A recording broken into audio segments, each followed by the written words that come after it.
我明明在末世尸潮里引爆了丧尸，怎么会来到这个陌生的地方？小雅，你醒醒，你醒醒！你爹已经走了，你也要奶奶白发人送黑发人吗？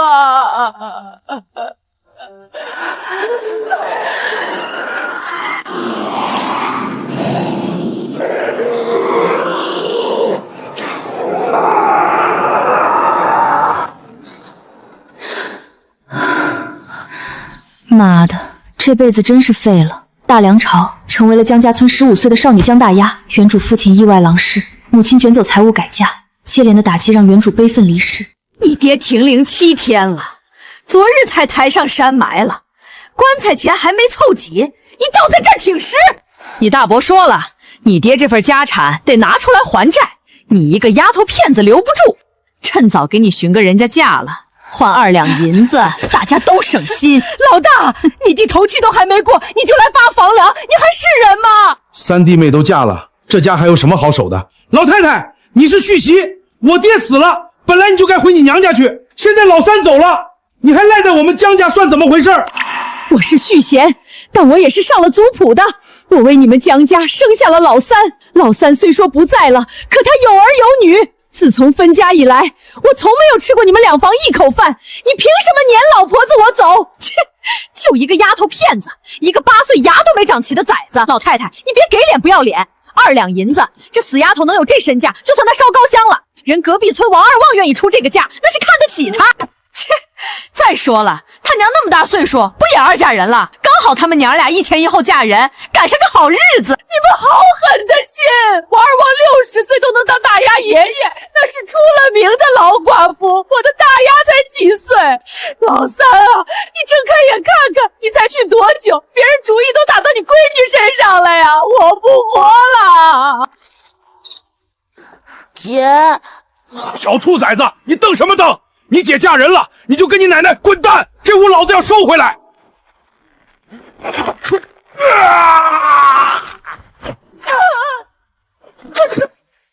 江大柱，我爹停灵7天，你们没来烧一张纸，没来上一炷香，今天来是要把我卖给老瓜夫，收我家的房，撵我奶奶跟弟弟走，你算个什么东西？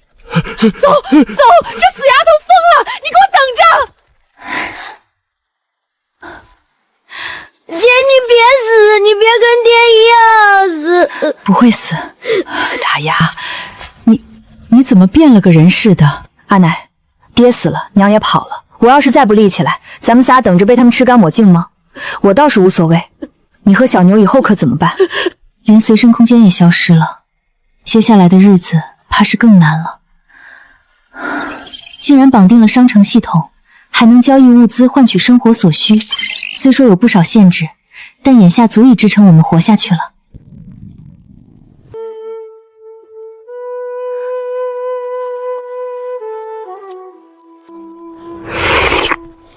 江家村坐落在2座山之间的谷地里，村后是一片连绵的山林。这个时候已经快入秋了，山浅的地方已经被挖空了，野菜、猎物都没有了。不过深山没人敢去，因为有一些毒虫蛇蚁，听说好像还有大虫。阿奶，明天一早我进山。进山？那山里有野物，你爹就是在山里出的事情，你一个丫头。阿奶，大伯今天吃了亏，肯定不会轻易放过我们，且家中已经1粒粮都没有了。你看小牛饿得像小猴子，你也年纪大了，我若不去寻一些吃的，咱们祖孙都得饿死。村里该借的都借过了，家家户户人口都多，谁家还有闲粮能借给我们呢？唉。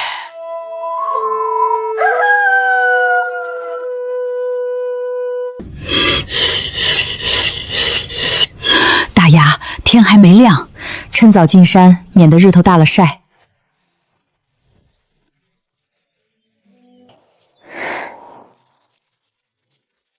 路上小心。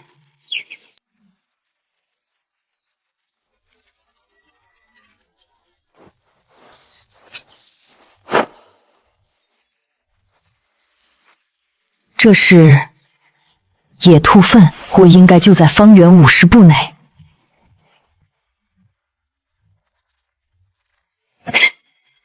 还想跑？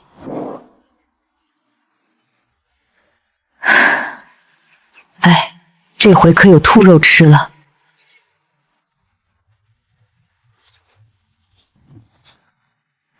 这是野山参，品相还不错。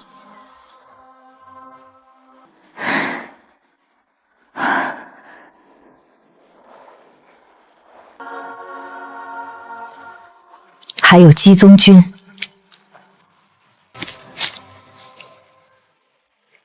两只野兔，一只肥野鸡。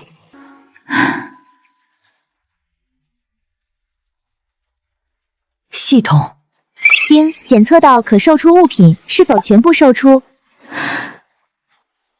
当前余额1400积分。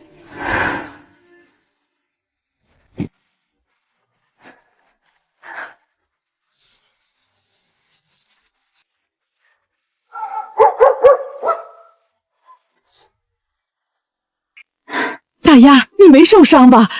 这都是你打的？奶奶，我爹下葬的时候，村里几家叔叔都帮忙了。一会儿咱们把兔子炒了，给他们家送点兔肉，也算是感谢他们之前的帮忙。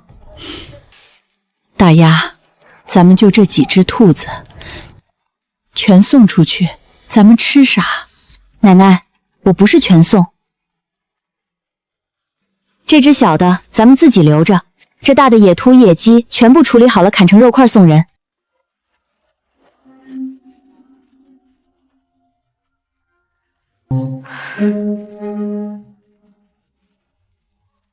大丫，这是你在哪里买来的粮食？我今日其实多猎了2只野兔，比这还肥，然后到镇上酒楼卖了点银子，就买了糙面和盐。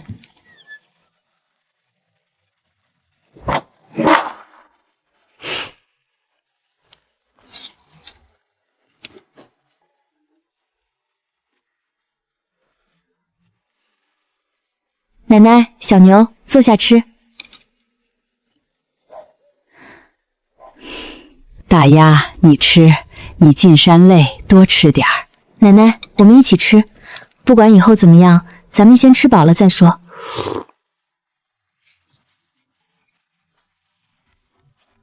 拿着拿着，醒儿打的，大伙儿都尝尝。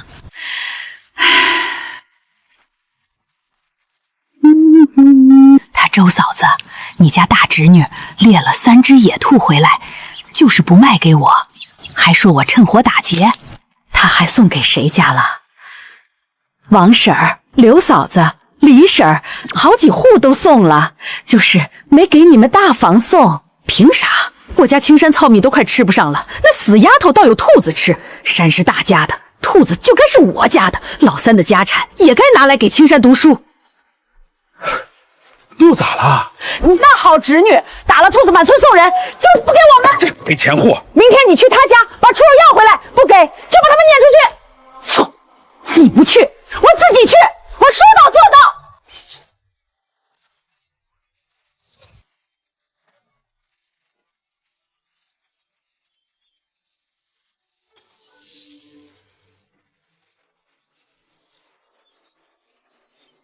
光靠昨天那些积分不够，系统商城物价5积分才1铜板，粮食也撑不了几天。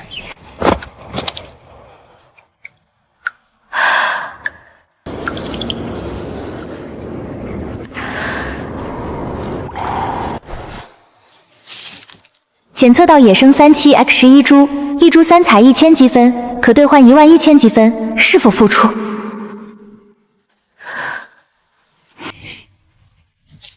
？2两2钱，先不急着卖。镇上药铺收不收，价格如何，还得比过才知道。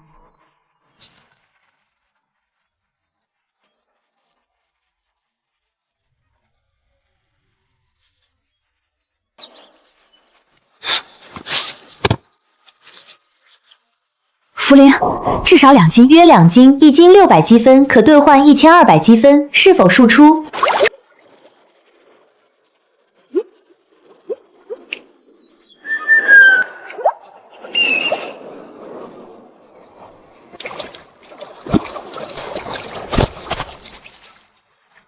心里怎么一阵不踏实？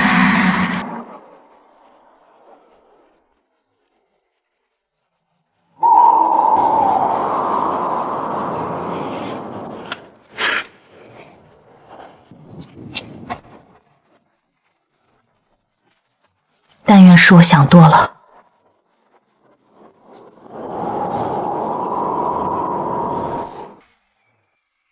你不去，他家2天房屋全是江家的，便宜他们。还想不想你家来福去镇上书了？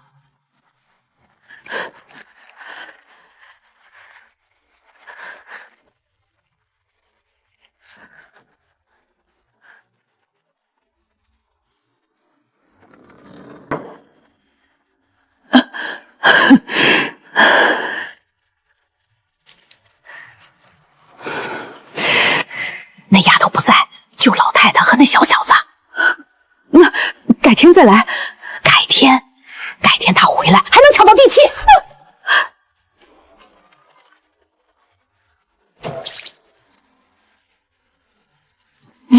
你们来干啥？老太太，大丫打了兔子满村送，不送我们是什么道理？老三死了，家产该归他大哥，你们霸着东西不怕折寿。大丫说了不给，快出去，不然我叫人了。你叫破喉咙也没人来，你个续弦的，有谁把你当回事儿？别欺负我奶奶！小家伙，滚一边去！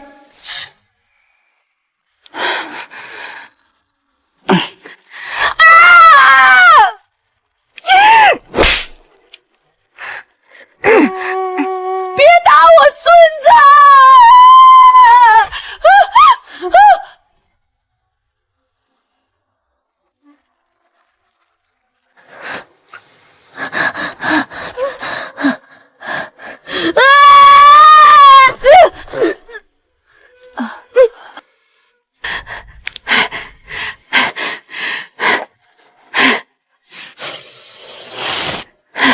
信爷拿走。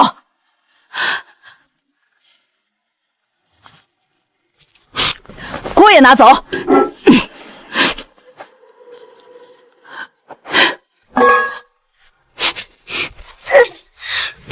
拿走我家唯一的锅。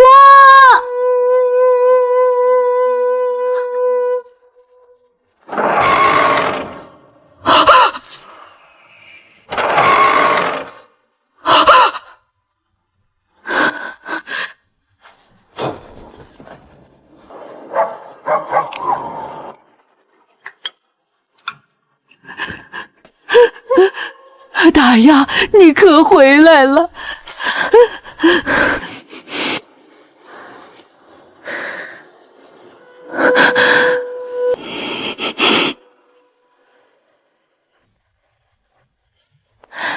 小牛，阿姐回来了。阿姐，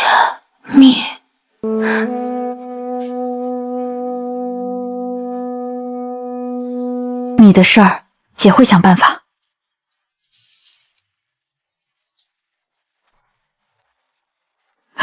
奶奶，忍着点儿。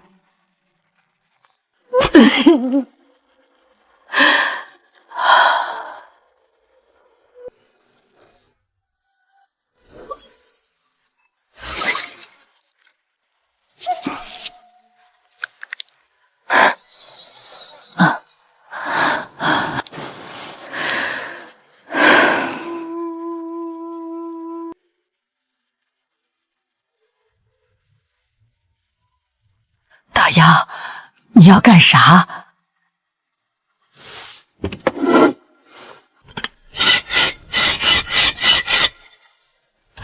不能去，他们人多。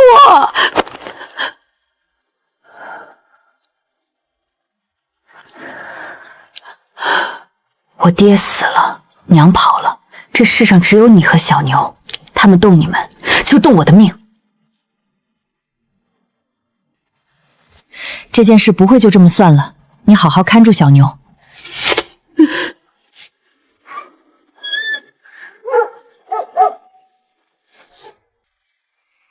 头骗死老婆子！丫头老骗子！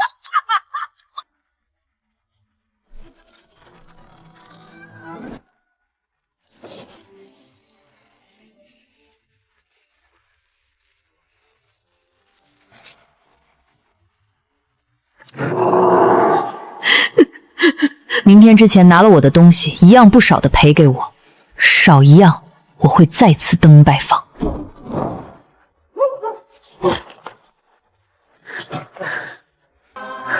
村长，大牙，你咋来了？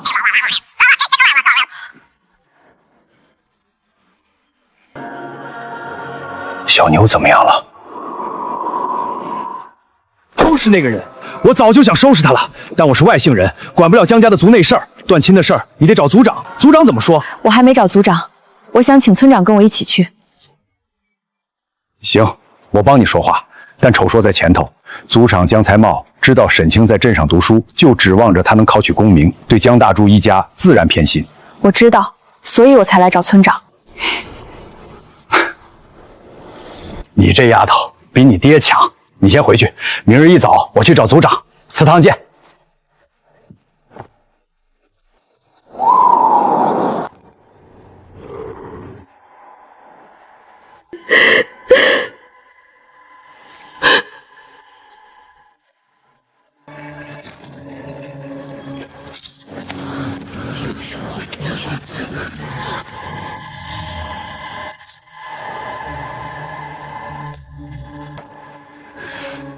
江大丫，你一个姑娘家翻墙闯进长辈家里，殴打打抢东西是什么道理？那不经过我同意到我家中拿我的东西，伤我弟弟和奶奶又是什么道理？不问自取叫做道。小牛才8岁，现在被赏得床上生死未料，这般行径，族长当真要包庇？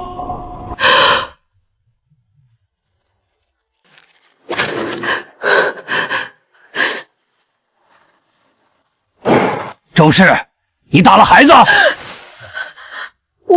我就是轻轻拍了一下，谁知道那孩子头那么软。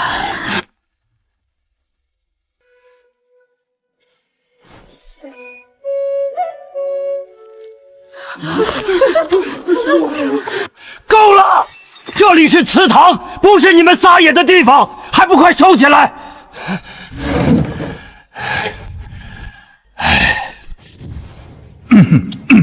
财茂哥，我插一句，大丫他爹刚死，娘跑了，家里就一个老太太和一个8岁的孩子。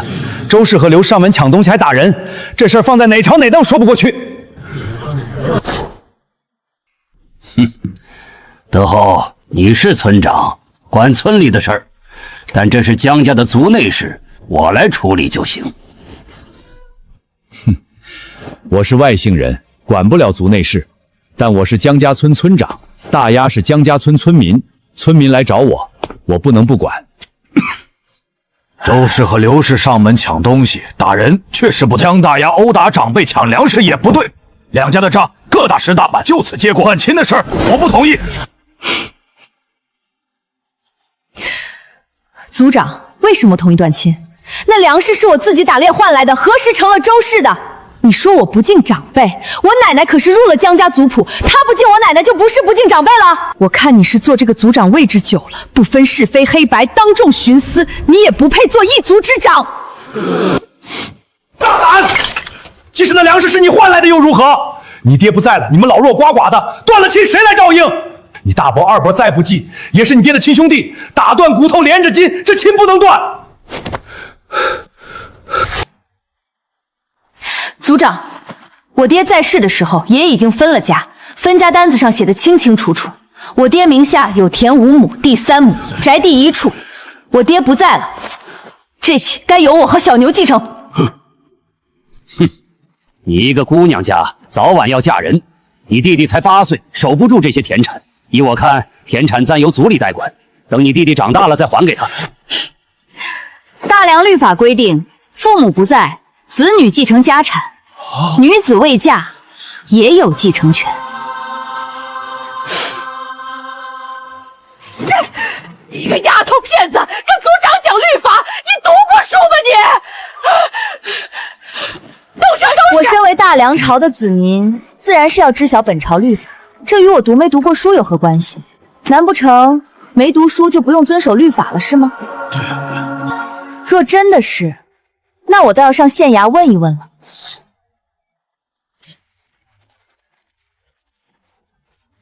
财茂哥，这律法你我应当是村中最清楚之人了。大丫说的是真是假，你不会不知吧？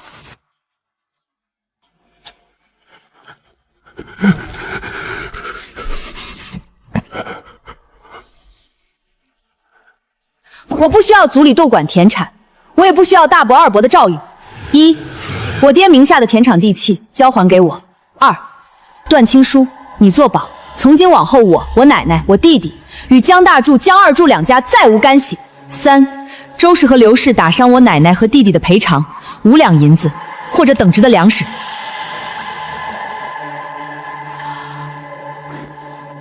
闭嘴！田产地契可以给你，断亲书我可以作保，但赔偿不能少。小牛后脑勺上的口子要去镇上看大夫，赔偿不能少。小牛后脑勺上的口子要去镇上看大夫，我奶奶的胳膊要养伤。况且我奶奶虽然是续媳，那也是上了族谱的，名义上就是周氏的婆母，婆母视为不孝。若是不给，我就去江青山的书院门口闹。我倒要看看他的夫子同窗知道后，江青山的书还能不能读下去。行，5两，1分不少。田产地契今天之内给你，断亲书我现在就写。此外，你祖孙3人从江氏族谱除名，求之不得。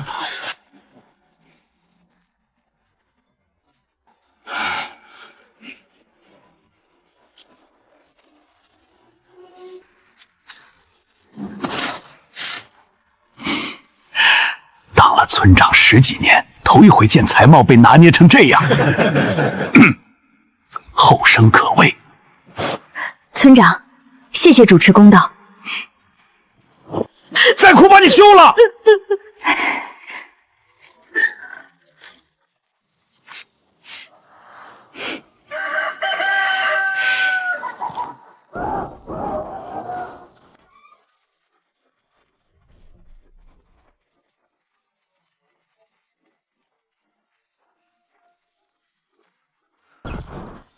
奶奶，收拾东西，我们去镇上。镇上？这会儿去镇上？小牛的头不能等了，村里的赤脚大夫看不了这种伤，镇上医馆有大夫。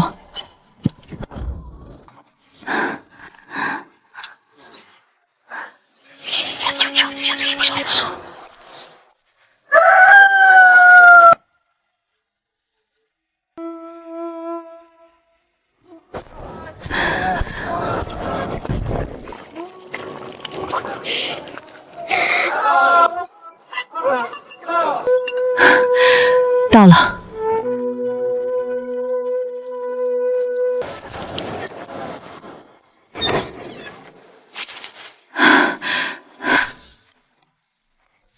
麻烦大夫帮我奶奶看一下伤。带着孩子进来吧。这是被什么打的？能治吗？伤口太深了，老夫行医30年，只能敷上金疮药，听天由命。能不能活，看这孩子自己的造化。如果能把伤口缝起来，是不是就能活？缝起来？你是说像缝衣服一样缝伤口？对，伤口两边的肉合在一起，长起来就快，也不容易感染。老夫在医书上见过类似的记载，说是域外有这种法子，但老夫从未亲眼见过，更不会做。你一个姑娘家，怎么知道这个？我爹在世时教过我，他在外面跑伤，见过刀伤，学过这个法子。行，你试试。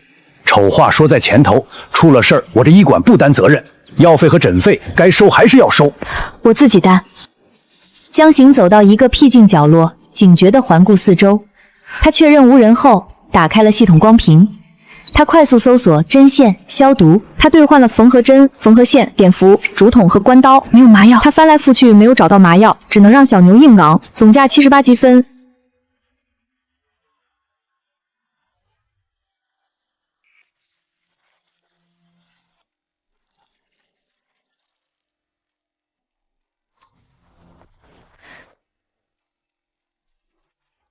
大夫，借我1盆热水、1把剪子、1块干净的布、1碗烈酒。你这里还有吗啡散吗？有，不过吗啡散的价格可不便宜，快去准备。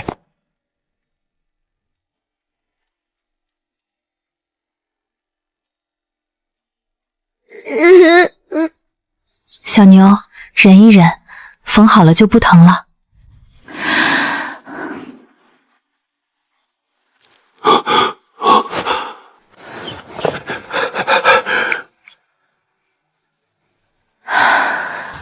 阿姐，疼？没事，很快就不疼了。阿姐已经帮你缝好伤口了。大夫，金疮药的钱、诊费加上借你的东西，一共多少？你这手法谁教你的？我爹。你爹叫什么？在哪里跑伤？免贵姓林，是这间医馆的掌柜兼大夫。老夫想拜访他。8天前死了。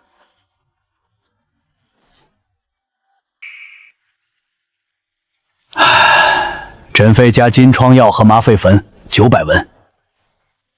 林大夫，我用药材抵账，行吗？这是野生3期，品相这么好。这茯苓也是野生的，年份不低。柴胡倒是普通。丫头，这些药材拿到府城去卖，至少值5两银子。你用它们抵900文的账。林大夫，那你觉得这些药材值多少？3期11株，品相上乘，我给3两。茯苓2斤，给800文。柴胡200文，不值钱，总共4两银子。丫头，你刚才那个缝伤口的手法，老夫行医30年，从未见过。你能教我吗？如果你肯教，这些药材我全买了，给你5两银子，另外再加10两银子的学费。林大夫，这手法我可以教，但不是用我刚才那种针线，那种针线我自己也没了，我用教你一个能用的法子。行，普通的也行。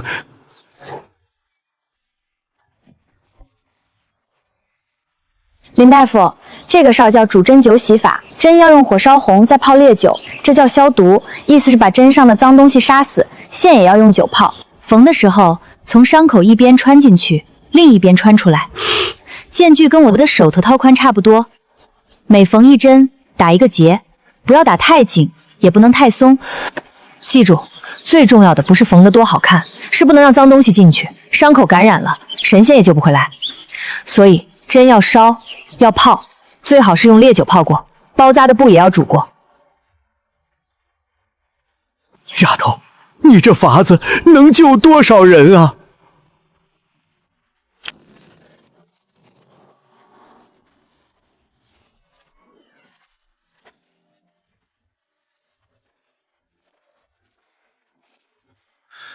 林大夫，拿2副伤药。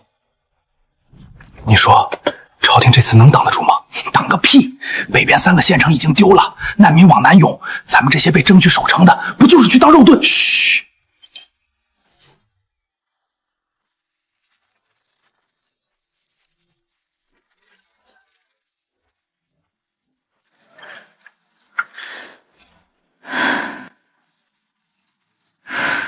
大丫，咱们走吧，小牛睡着了。糙米5斤，白面10斤，粗盐3斤。我跟你说句实在话，明天来可能就不是这个价了。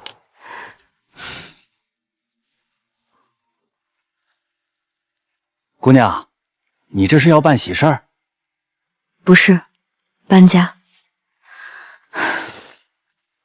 粗陶碗3个，筷子3双，菜刀1把，剪刀1把，针线包1个，还有火折子1个，水囊1个，粗布包袱皮2个。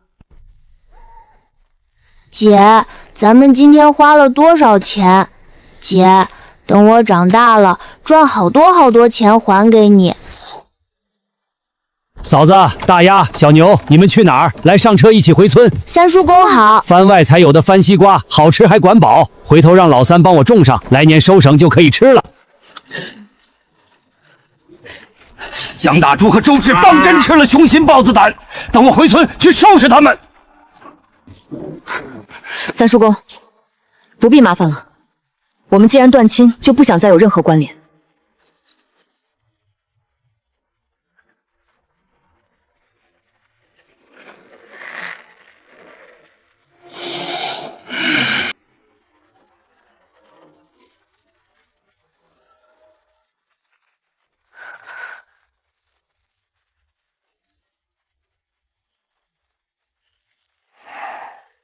大丫，灶台咋办？先将就着，明天我来修灶台。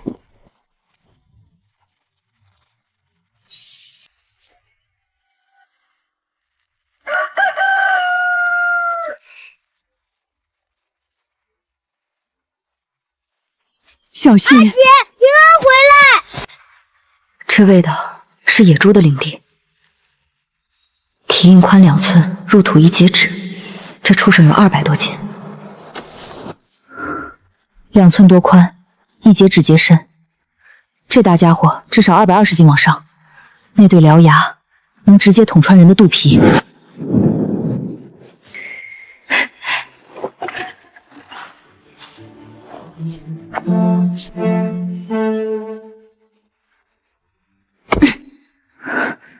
这个间距足够他摔个跟头了。昨晚在脑子里过了好几遍，就看这畜生上不上道了。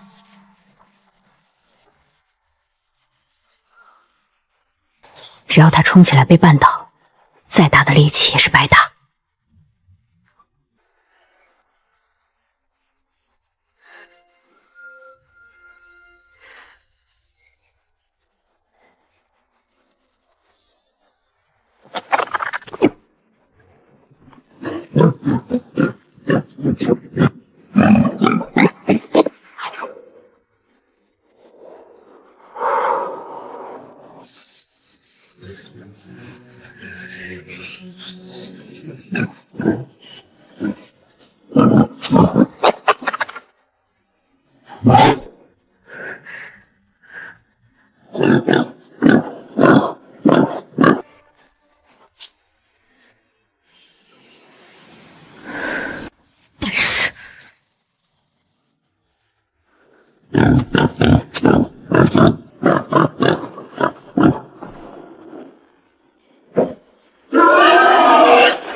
和之前的不一样了。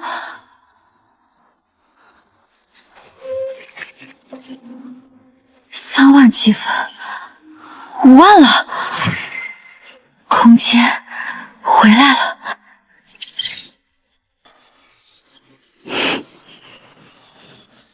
1立方米，够了，够我在这世道活下去了。1立方米够放棉被、粮食、锅。逃荒路上最怕东西多背不动，有了这个空间，就等于多了一双手帮我扛着。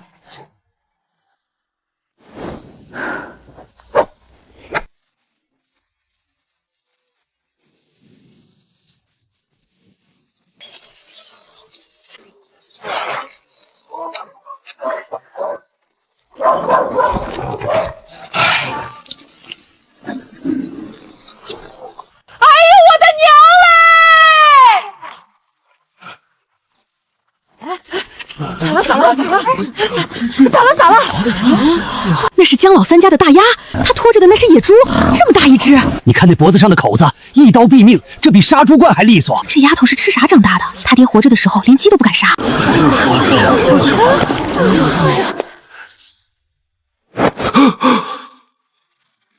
这丫头的眼神咋这么瘆人？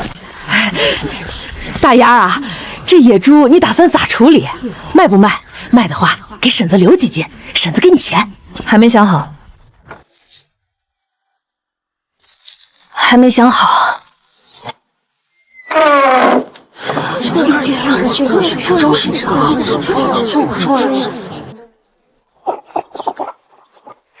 这几定是丹气反救主。他真打了头野猪，那可是野猪，可不是嘛？200多斤的大野猪拖了一路回来，那场面，你家这回可亏大发了。要是不跟他闹翻，这野猪你也能分一半。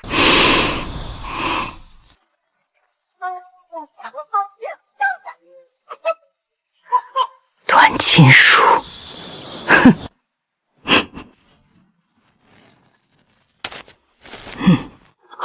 信，那死丫头连笑脸都不吃。大丫，伯娘来看你了。小娘，娘啊，我给你们带了点红糖，你打了野猪辛苦了，喝碗红糖彩补补身子。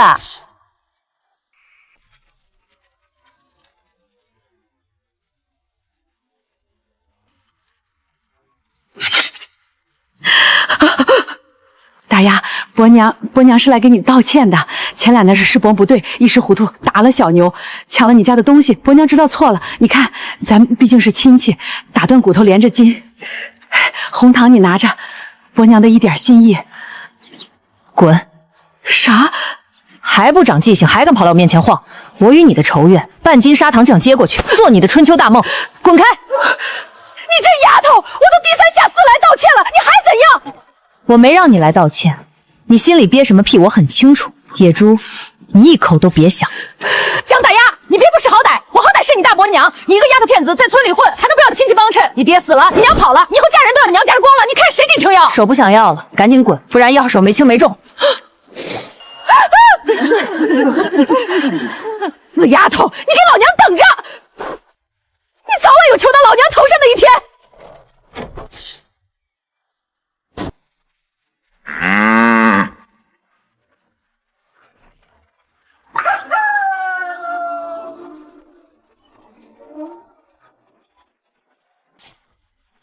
姑娘，后门不收散客，我不吃饭，我卖野猪。掌柜，掌柜的，你快来看！姑娘，这野猪是你打的？是，220斤，净肉130斤上下。姑娘，我给你10两银子，怎么样？12两，不能再多了。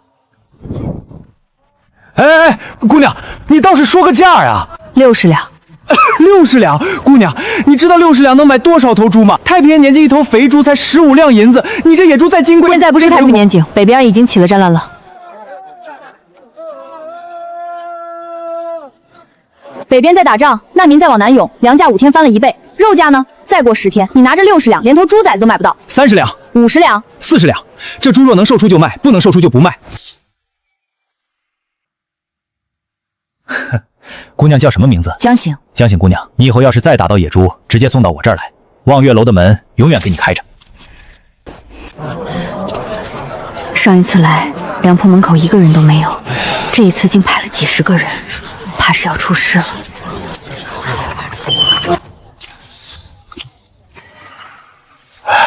掌柜的，白面多少钱一斤？35文。掌柜的，白面多少钱一斤？掌柜的，白面多少钱一斤？35文。啊！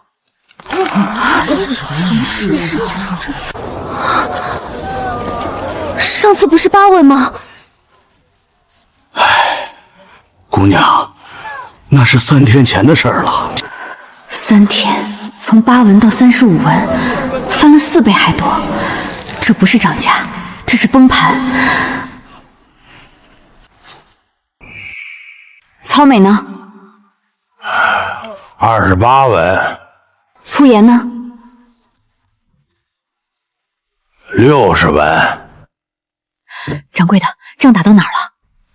永州全境丢了，北边的兵跑了，难民往南涌，叛军前锋过了永州河，离这儿不到200里。200里，快马1天就到，步兵3、4天也到了，没有时间了。给我10斤糙美，5斤白面，5斤粗盐。好嘞，姑娘不再多买些？我身上银子不够，先买这些吧。总共775文。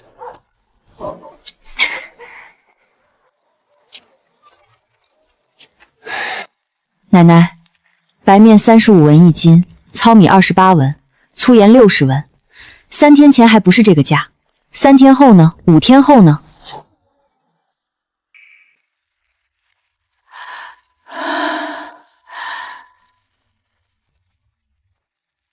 往哪儿走？南边，往南80里到安水县，从安水县坐船渡江，江对岸是平州，平州富庶，没有战事，到了那儿就安全了。什么时候走？再等几天，多打点猎物，多攒点粮食。路上最少要走1个月，东西不够就是死路一条。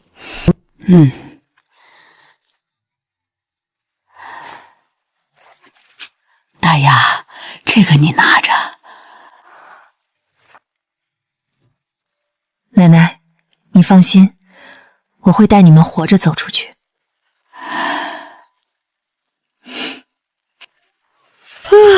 阿姐，我也要帮忙。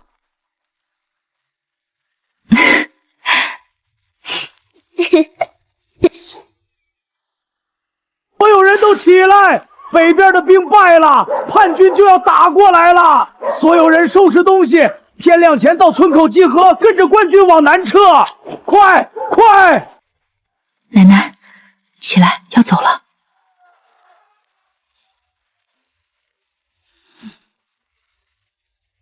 姐，别怕，东西我都准备好了，穿上衣服就能走。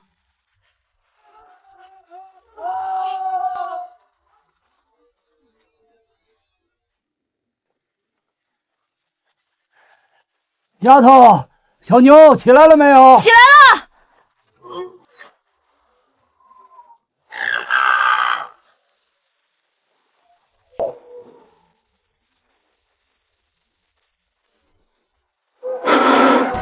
造化弄人啊！看来我这糟老头注定还是要拖累你。没有，我们早就该一起走。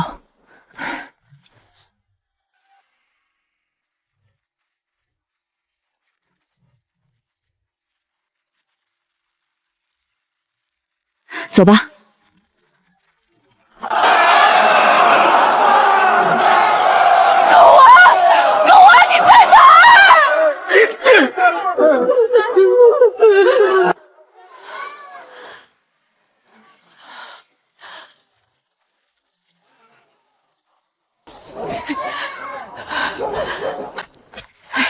大柱怎么还不回来？去了1个多时辰了，来回20多里路，天又黑，江家准啊！你家青山在镇上读书，清月在隔壁镇绣房学手艺，一个在东，一个西，大柱哥2条腿，哪能这么快？那也不能不等啊！万一叛军打过来了，他们还没回来，怎么办？那你等不等？都别磨蹭了，天亮前必须出发，不等人的啊！再等一会儿，大柱去接青山清月了，还没回来。不等，叛军前锋离这儿不到200里，你愿意等自己等，全村几百口人不能陪你等。不是，要个江家了。菩萨保佑，菩萨保佑，菩萨保佑！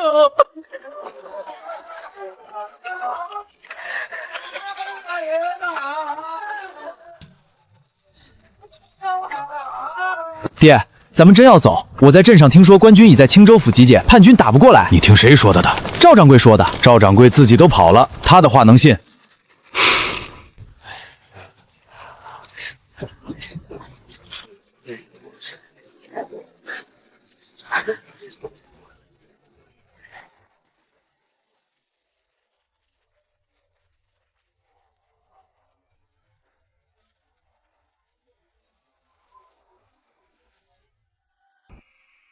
大家别慌，朝廷说了，到了南边会安排大家。咱们先去府城跟大部队会合，到时候有官军护送，不会有事的。到了府城之后呢？之后朝廷会安排到哪儿去？听说是南边平州，还是我们不知道的地界。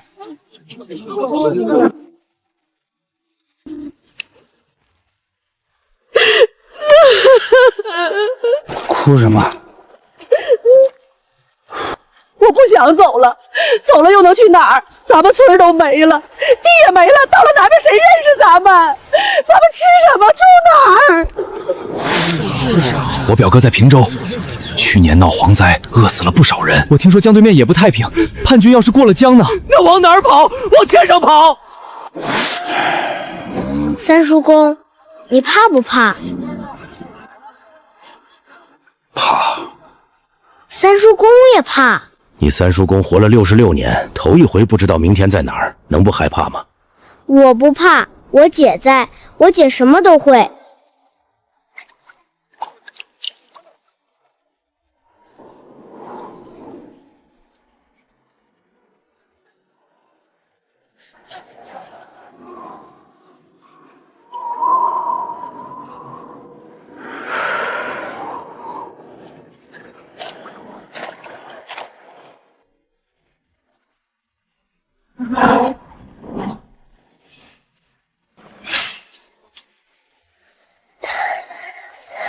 姐，好重，铺软一些，晚上睡着能更加暖和。花这冤枉钱，唉，不冤枉，路上冷，冻病了更花钱。三叔公，你这被子不行，太薄了，半夜肯定冷。没事儿，我这把老骨头扛得住。扛什么扛？三叔公，你和小牛睡，小牛的被子厚，2个人挤着更暖和。那你的被子呢？我和奶奶盖一床，你的旧棉被我铺在茅草上当褥子，2床刚好够铺。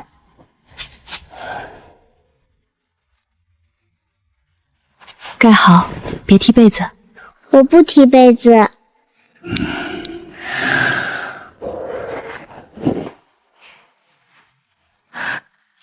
大丫，你多给我盖点儿。我不冷。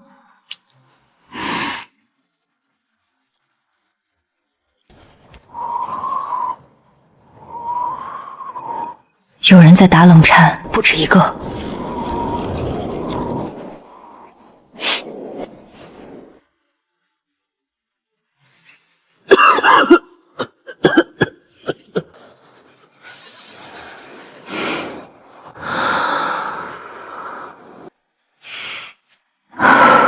还好，奶奶他们还暖和着。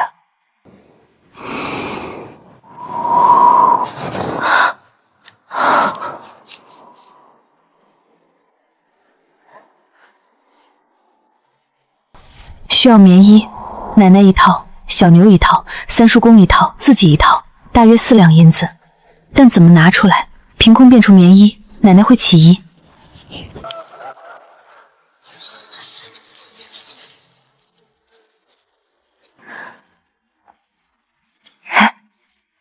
三叔公，咱们煮点粥吃。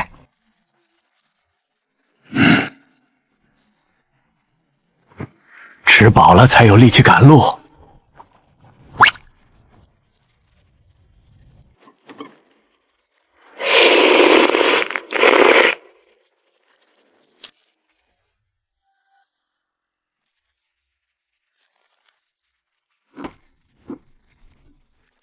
这肉熏得好，奶奶腌的。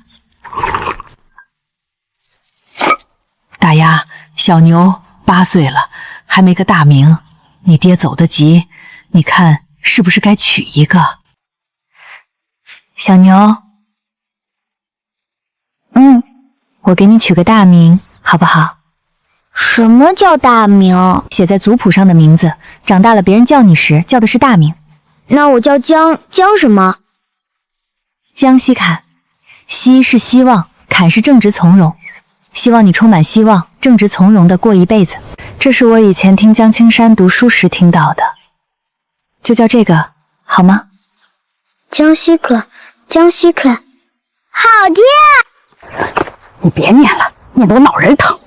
不是你儿子，你当然不心疼。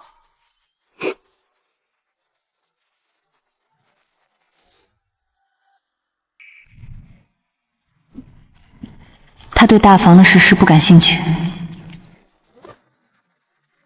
姐，大伯怎么还不回来？不知道。大伯活会不会被叛军抓走了？不知道。姐，你什么都不知道。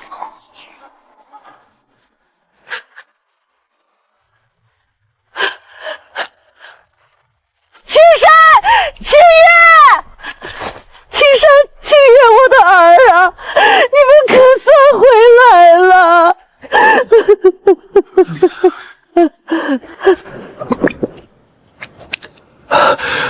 娘，有水吗？渴。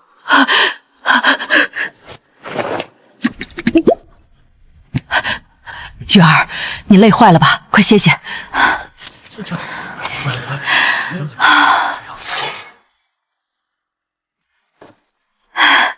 娘，绣房的姐妹们都没走，就我一个跑了。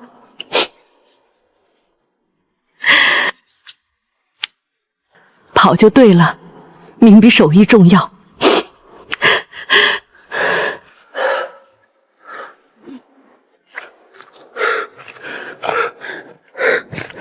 镇上空了。知府大人跑了，镇上不设防，我从城墙根绕进去，粮铺、药铺、布庄全关了，大户人家早跑了。那咱们村还能回去吗？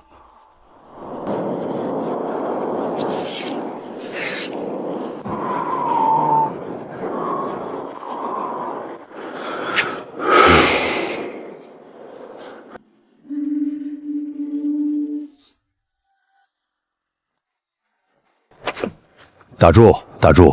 你还看到什么了？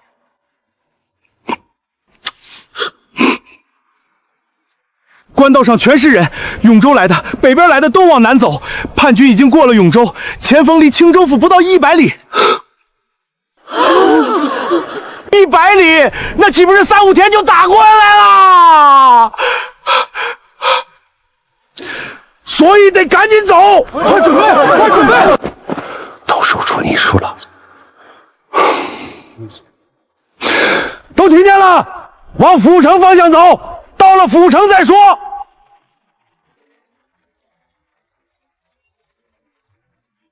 求说呀，必须加快速度了。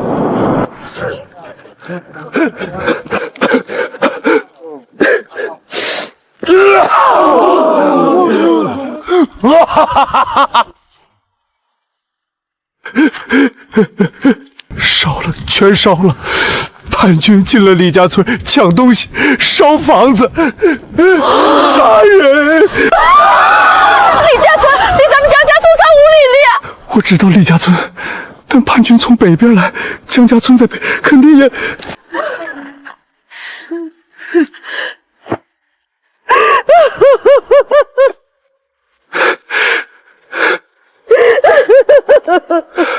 我的房子，我盖了3山10眼的房子，我家的烟菜坛子还在后院摆着呢。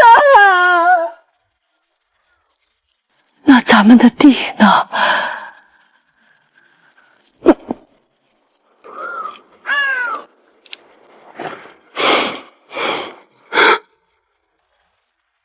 我就说不该走，留在村里至少能守。你拿什么手？拿你的嘴皮子手！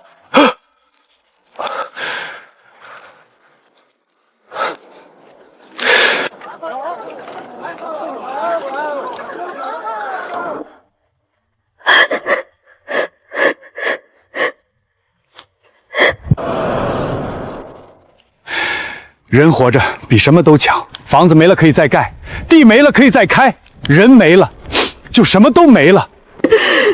都别哭了，哭不回来房子，哭回来地。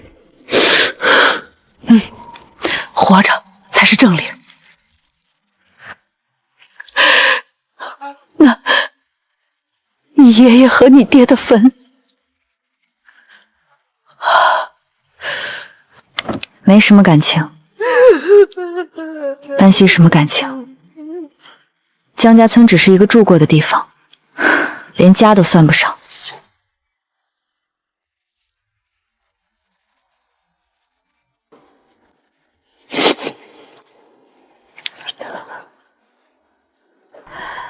奶奶，家没了，人还在，我在这儿，小牛在这儿，咱们3个在一起，到哪儿都是家。杏儿，你长大了。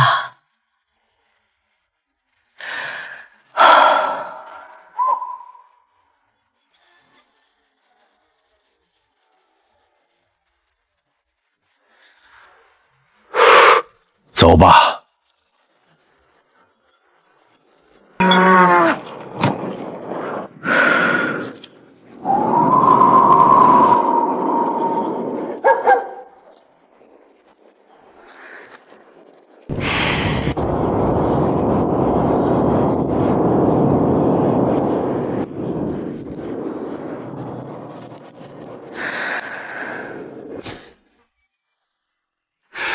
都起来了！今天要赶路，争取天黑前走到官道上的驿站，那儿有水源，能歇脚。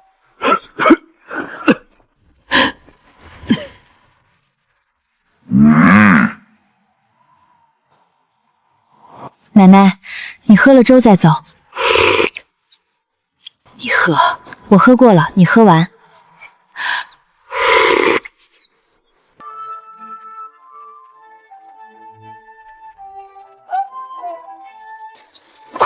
快点！你们这是散步还是逃亡？你嫌慢，你走前面，人拦你。我怎看着就走，人走前面有孩子怎么了？逃荒路上谁还管到谁？都别吵了，都是逃难的，互相体谅。对，都消消气儿。你知道不？我在粮油铺干了3年，什么世面没见过？什么世面啊？去年秋天，粮价一天涨3回，早晨10文，中午15文，晚上20文。那些有钱人抢粮食跟抢命似的，一麻袋一大袋往家扛，20万一斤，那谁买得起？做买卖靠的不是钱，是消息。谁先知道粮价要涨，谁就能发财。那你发财了吗？我那是没本钱，有本钱我早发了。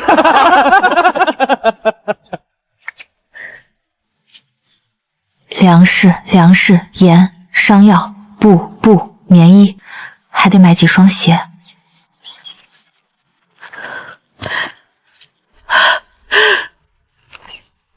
月儿，你背得动吗？能帮你拿点？不用，这些都是我的心血，不能丢。你爹说他手里肯定还有银子，卖野猪的银子没花完，那跟咱们也没关系。怎么没关系？他一个丫头片子，拿着那么多银子，早晚被人骗光。与其让别人骗，不如……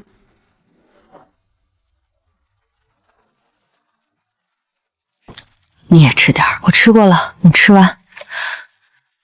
天黑前要到驿站，还得走快些。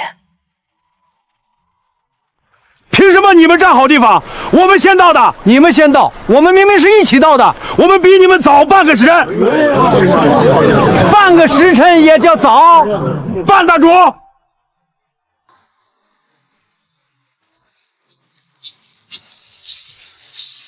姐，好了没有？再等一会儿。71、72、73、73，吃吧。阿姐，小声点儿，你伤口还在恢复中，多喝一些粥。星儿，咱们的粮食师傅要省着点吃。等到了府城，看能不能买粮食，都需吃得饱才能力气。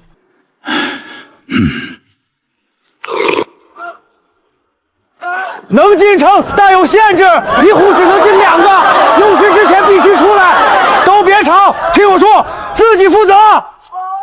拿着，买点粮食，买点盐，再买点药。一户2人，有时之前出来。江家村，这是我家的户籍。几个人？就我一个。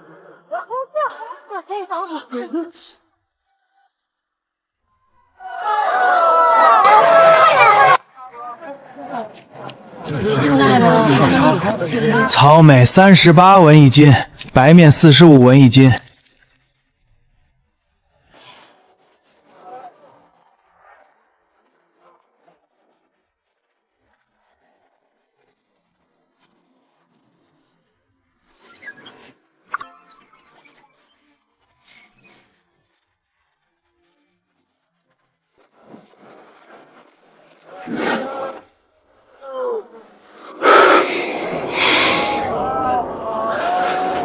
爹，还买不买？买，但得留一点给你妹妹抓药。知道了。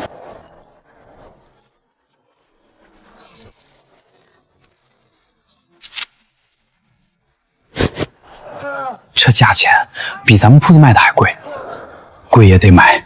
快走，别在这儿站着。还是我儿有本事，能拿得出来这么多银子贴补家里啊！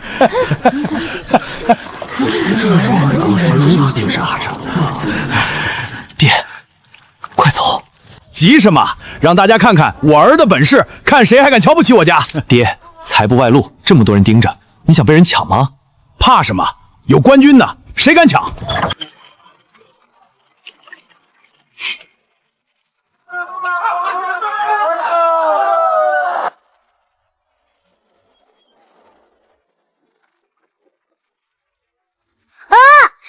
阿姐，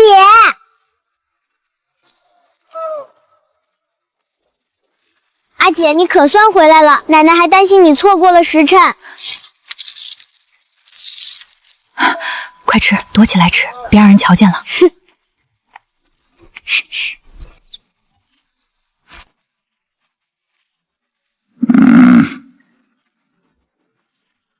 买齐了。齐了。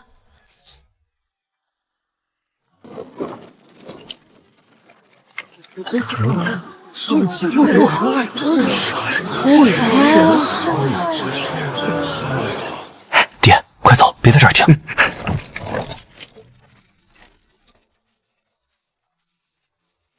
大柱买了不少啊，不多，够吃一阵子。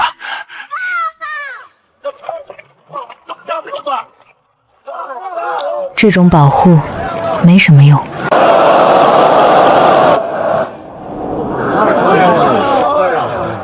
西南江家村、周家寨、李家村。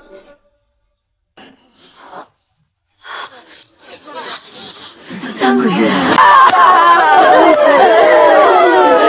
凭什么们分到西南？最远的是不是搞错啊？3个月，我家青山还要走3个月，还读什么书？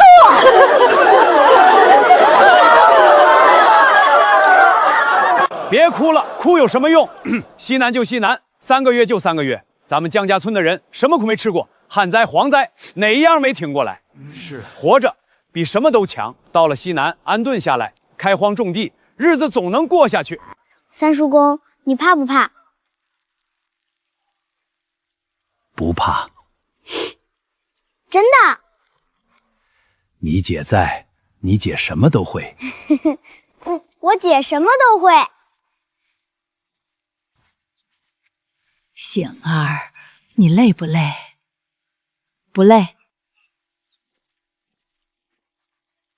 三叔公，走吧，咱们该启程了。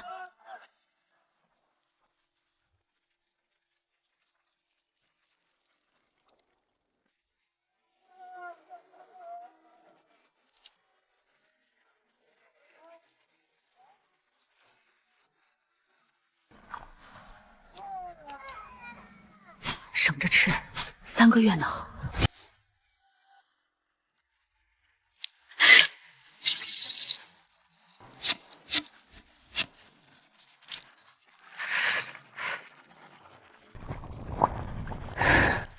得快点吃完，不能让人看见。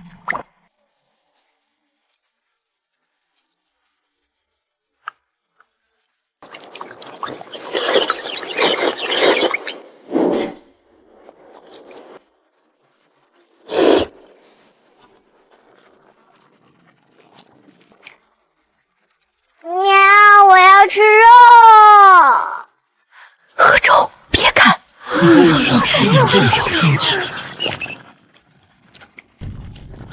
少煮点肉，太多了，不是怕买不起，是怕被人盯上。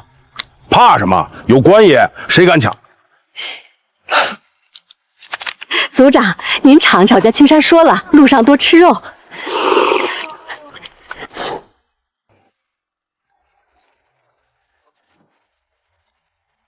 从今晚开始要守夜了。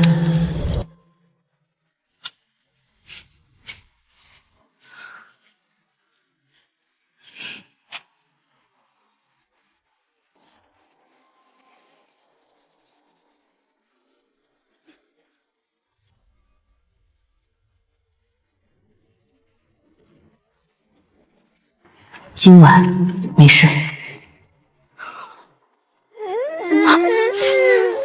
别哭，别吵醒娘。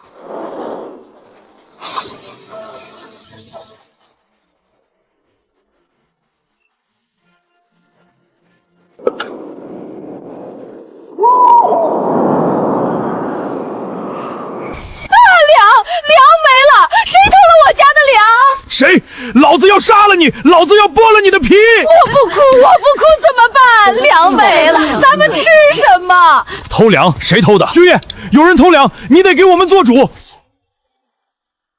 爷，你不能不管啊！你不管我们就得饿死啊！打人了！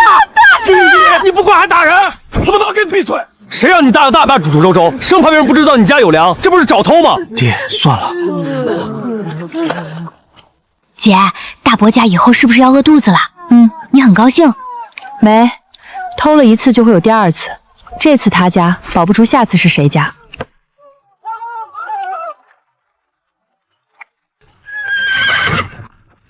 这位爷，行个方便，我们赶路急，想插个队。这年头逃难还拖家带口的，大户人家吧，都让。什么味儿啊？臭死了！各位乡亲，辛苦了。什么人啊？这么大气派！听说是永州州来的，一家是秀才，一家是错秀才。永州的秀才怎么跑得比咱们还慢？人家有家业，自然得收拾干净带上路。再说了，人家雇了马车，这不都追上我们了？有钱还给咱们挤一块，直接去府城买宅子不好吗？谁知道呢？反正跟咱们没关系。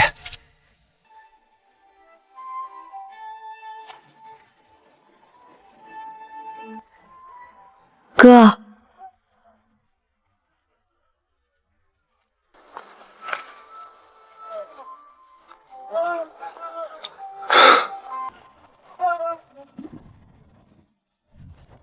你们也累了，还是吧，先来吧。没事，我自己来就行。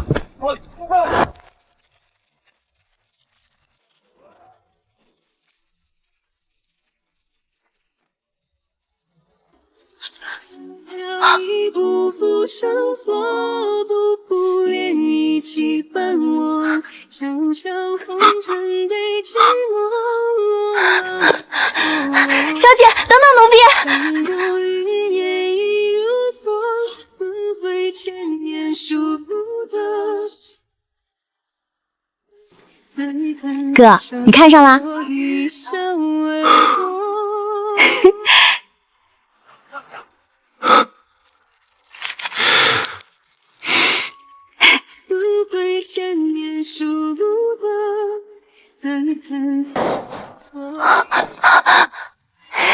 小姐，那公子一直在看你呢，别胡说。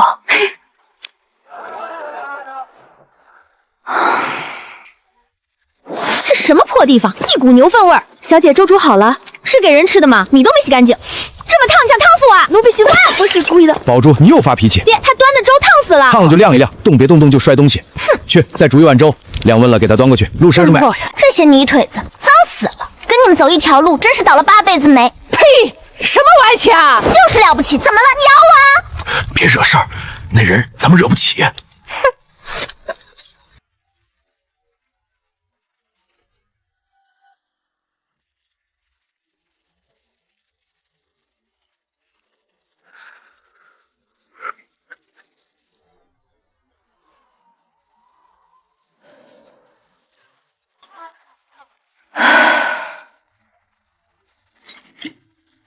奶奶，喝口水。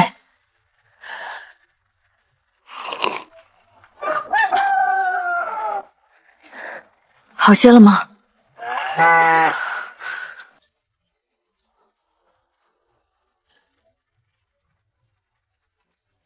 奶奶，一会儿我给你揉揉头。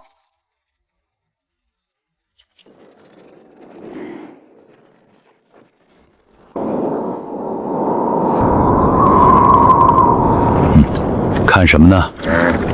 要变天了，三叔公，怕是要下雪了。前面要是能找到个背风的山坳，今晚还能扛；要是找不到，奶奶腿疼吗？不疼。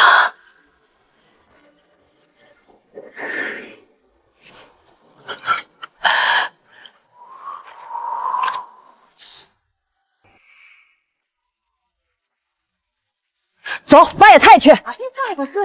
娘，我不想去。不去，晚上吃啥？喝西北风？彩云，你眼睛长哪儿了？那是草，不是荠菜。娘，我没看到。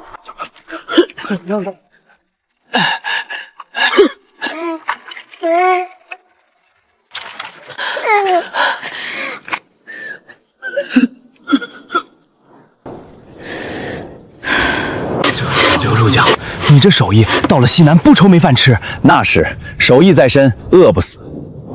跟上，你那猪肉能放多久？腌好了，放2、3个月没问题。到了西南，这就是本钱。谁不怕死，谁来试试。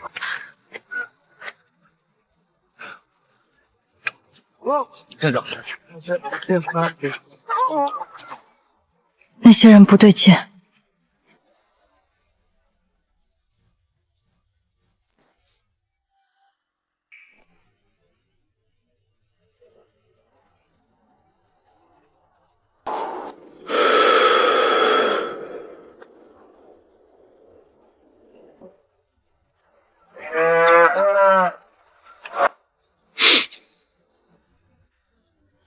娘，您撑住，没事儿。您披着，我不冷。前面有山坳，快走！三叔公，前面有没有能避风的地方？看那2道山梁的走向，北面那座比南面高，要是2梁中间有个弯口，就能挡住北风。走一步看一步吧。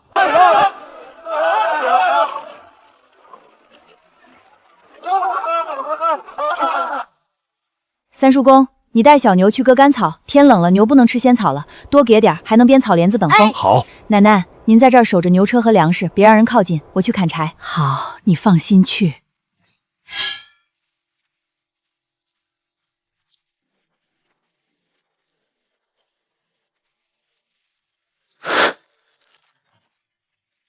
野姜够吃半个月了，留一些，别人有口吃的，我的风险就小一分。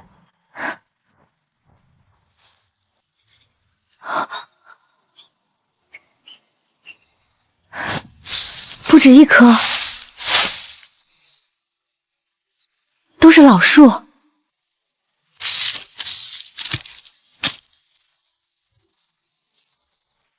醒儿，你这背篓里装的啥？野姜和栗子，上面有一大片野姜，还有几棵栗子树，地上落了好多。栗子，山上捡栗子了，还有野姜。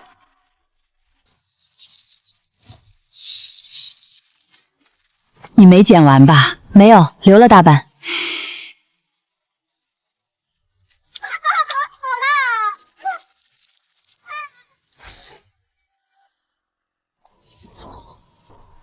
醒儿，够不够？够了，三叔公您歇着，我来编。对，天冷了，牛也得保暖，我家那骡子也盖点东西。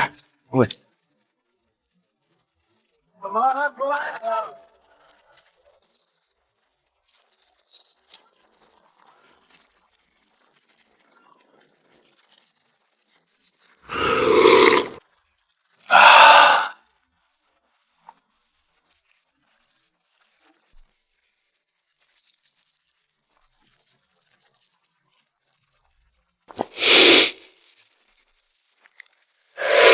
姐，甜的。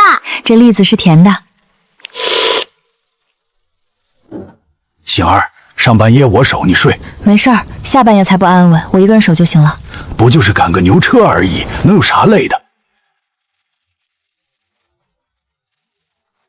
三叔公，换我了。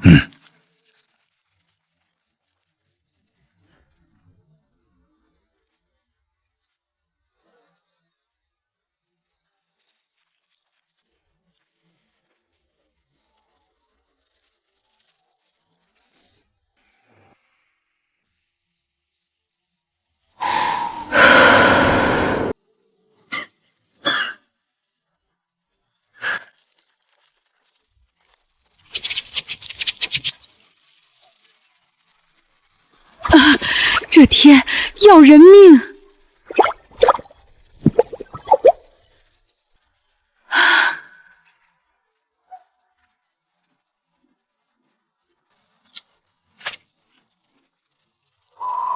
要下雪了。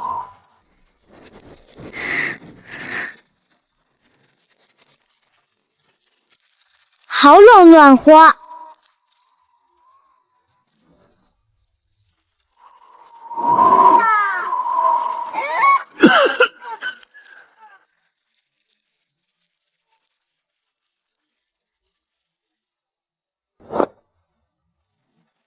晴儿，你在这儿待着，我去找村长说说。三叔公，你别管了，我这把老骨头说错了也没人跟我计较。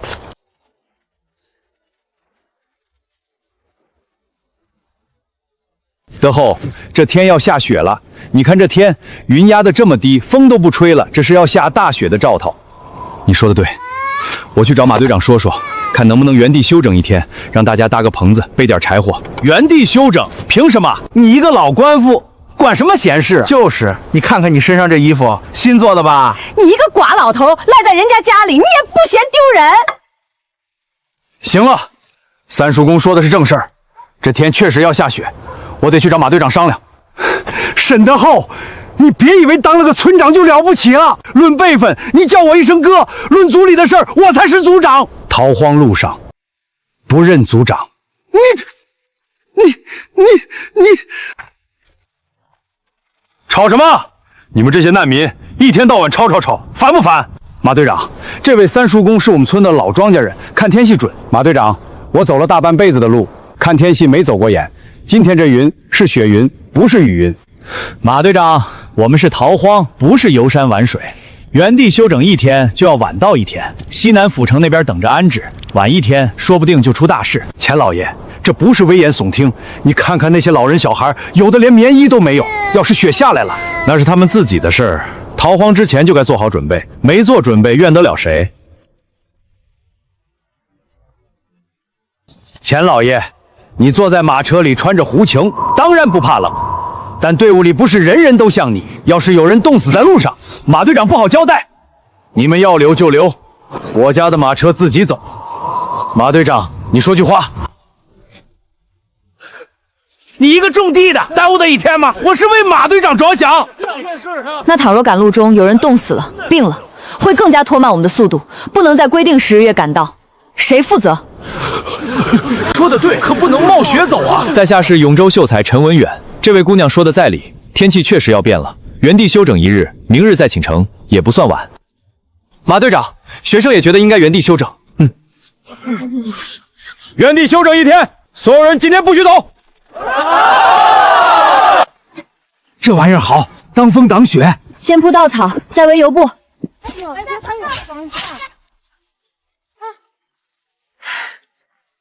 姐，这里面暖和。翠花，你猜我看见谁了？你闺女，你那个大闺女，就在前面。她跟我没关系，她爹死了，我改嫁了，各过各的。你知道你闺女现在过得有多好？住的是油布棚子，四面不透风，穿的是新棉袄，吃香的喝辣的，还有她卖了一头野猪，赚了好几10两银子啊！谁？没什么，你说谁有银子？那是你闺女，她有钱不孝敬你，天理不容。走，今天非得让她拿出银子来不可。娘，算了吧。算什么算？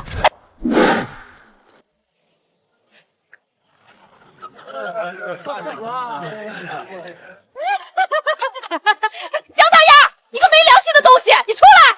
姜大丫，你还有没有良心？你亲娘在这儿挨饿受冻，你吃香的喝辣的，你不管？杨翠花，你还有我儿子死时候，你破布基地里2个还被人欺负的时候，你在哪里？你现在来问良心，你的良心狗吃了！你就是姜大丫，我是你后奶奶，你娘改嫁到我们家，你就是我们家的人。你现在住的这个棚子得让出来给我们住，你们家的粮食也得分一半给我们。你说完了吗？说完了就滚。你什么态度？我是你长，你敢这么跟我说话？你算什么狗屁长辈？我跟杨翠花没关系，她改嫁的时候就没有这个女儿，现在来攀亲戚，晚了。姜大丫，我是你亲娘，你不认我就是不孝，孝道大过天，你去哪儿都说通。孝道？我爹死的时候你在哪儿？我弟弟被人打破的时候你在哪儿？我们一家被人欺负的时候你在哪儿？你现在来说孝道，你要不要脸？反了天了！一个丫头片子敢骂亲娘，翠花去告他，告他不孝，让官府抓去坐牢。去告？你赶紧去告！我巴不得你去告。你抛下亲生儿女私自改嫁，你不守妇道，你还有脸去告？你别嘴硬，我看你现在就是在装，等真正告上官府，你就知道怕了。那就去试试，我等着。什么事儿？村长，那评评理，我是他亲任我，还要赶我走。杨翠花，是他不认你，那你改嫁的时候怎么不带着他？你是哪个村的？母猪沟的，咋了？那村子比我们江家村还穷。你们不是江家村的人，你们是别的队伍的，怎么跑到我们这边来了？我们是来找人的，江大丫是我们家的人。他娘改嫁了，江大丫姓江，上了我江世仆的，算你哪子家人？上了族谱，改嫁又咋了？亲娘就是亲娘。亲娘？你还知道亲娘？我活了大半辈子，头一回见抛下枪亲生儿女私自改嫁的。大梁朝六法写得清清楚楚，女子出嫁从夫，夫死从子。她男人死了，她不从子，私自改嫁，这是犯六法的。还有你儿子娶了一个犯律法的女人，你这个做婆婆的也不怕被牵连？你胡说，我只是改嫁而已，犯什么律法？难不成谁还规定要一辈子为那个死鬼守贞节牌坊？胡说！大梁律，妇人夫死改嫁，须得夫家同意，族长见证，立字为据。你们有吗？没有吧？没有就是私自改嫁，就是犯六法。真要闹到查评了，你杨翠花是要被监的。夫家若是追究，严重了还要进猪笼。你吓唬谁呢？吓唬你！你要是不信，咱们现在就去找马队长，他是在衙门当差的，律法他比谁都清楚。让他来评评理，看我说的是不是真的。娘，走吧。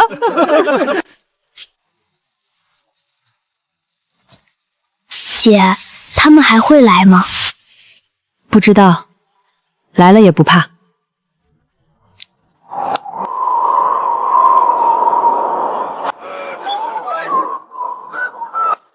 这雪怕是要下一夜。天快黑了，别走远。知道了。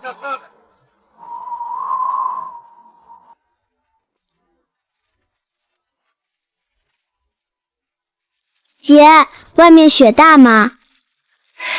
大，积了厚厚一层了。还走吗？今晚不走了，明天看情况。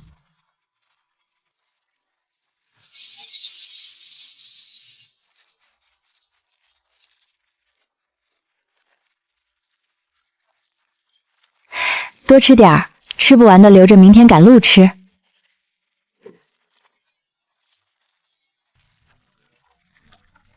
来，一人一碗御寒的药，喝了不生病。辣，好辣！翠花儿，你那个闺女真不认你啊？不认你了？不认。你是她亲娘，她不认你不去闹，闹了，你也去了，被人骂回来了。她不是不认你吗？咱们不认她。但是那个小崽子是你生的吧？你生的儿子，你有资格管吧？你听我的，咱们不找他，找小崽子。小孩子谁对他好，他就跟谁走。你多去晃悠晃悠，给他点吃的，多叫几声儿啊，他的心就软了。到时候你女儿不得来找你？娘，这样能成吗？当然，那是你儿子，你带自己儿子走，谁管得着？三叔公，今天能走吗？能走。雪停了，路虽然不好走，但比下着雪强。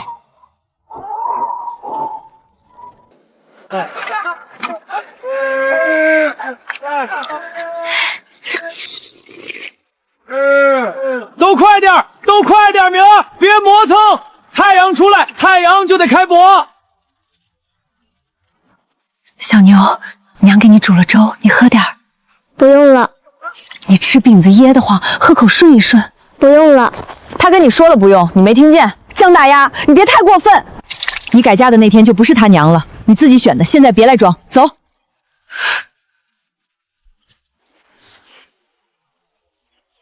村庄，前面有个村庄，有人家，有房子，粮食，有粮食。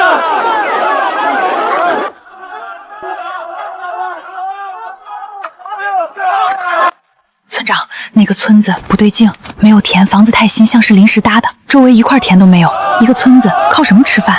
你说的对，我也觉得不太对，但我去找马队长说说。马队长，前面那个村子，我觉得不太对劲。不对劲？哪里对劲儿？没有田，周围一块田都没有，一个村子靠什么吃饭？你想多了，可能是种的山地，在山上你看不见。再说了，这么多天没见着村子了，大家都要买粮，你拦得住？马队长，行了行了，有人就有粮，你管他甜不甜的。沈德厚，你是不是胆子太小了？看见村子不敢进，你是怕里面有鬼？当村长当久了，胆子倒是越来越小了。不对劲儿，你倒是说说哪里不对劲儿？人家村子好好的，房子整整齐齐的，你非说对劲儿，你是不是见不得大家吃顿饱饭？村长，你太小心了。就是一个村子有什么好怕的？人家热情好客，你还不领情？那个村子对劲儿，东西别离身，孩子看好，愿意信的一会儿跟着我走。各位官爷，各位乡亲，你们这是从哪儿来往哪儿去？从北边来，往西南去逃荒，路过贵村，想借个地方歇歇脚，顺便看看能不能买点粮食。买粮食？说什么买不买的？大家逃难都不容易，你们等着，我让人去各家户收一收，凑点粮食出来。今晚给你们煮粥，让大家吃顿饱饭。还有，天这么冷，就在我们这儿住一晚，明天再走。我们村子虽然不大，但空房子多，挤一挤能住下。住一晚不耽误赶路，明天一早走，天亮了路好走。那就多谢了。去我家来！这孩子可几岁了？走到婶子家去。到我家去，有火炕，暖和。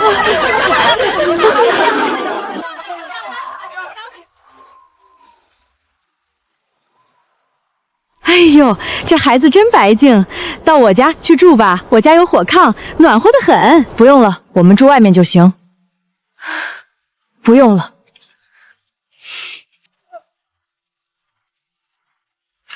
哎呀，这孩子瘦的，走到我家去，我给这孩子煮碗粥喝。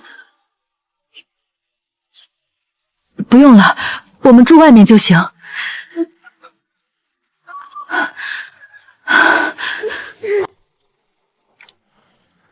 丫头，你到底看出了什么？这么大冷的天儿，他们穿那么少，不冷，手脚不红不肿，走路不打滑，眼睛底下泛着红，一整个村子一个老人都没有。你的意思是，逃荒路上什么最缺？我再去通知几个人。村长，现在去通知谁信？都在兴头上，你说了他们也不信，还会骂你。你通知了江家村的人就行了，愿意信你的自然会跟过来，你说破了嘴也没用。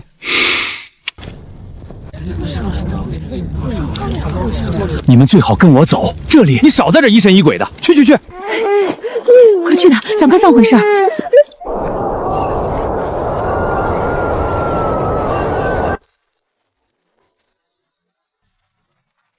丫头，你确定今晚会出事？不确定，但宁可白搭一晚上，也不能拖大。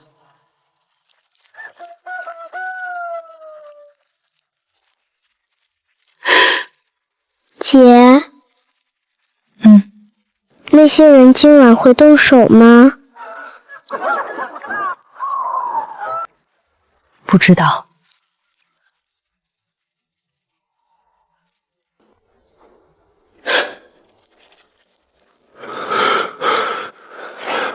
嘘，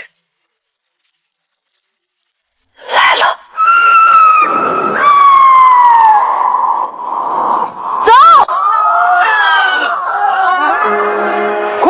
把东西收拾好，套车，快跑！有危险！不对，不行，得回去。你要回去？你不能去，那些人。奶奶，我很快就回来。三叔公，您去了，我得分心照顾您，您跟着走，我才能放心。走。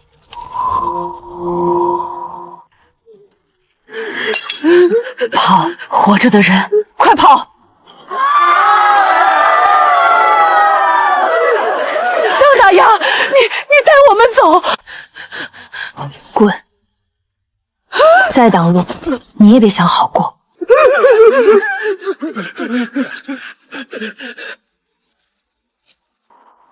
还有文书没拿到。三叔公，村长。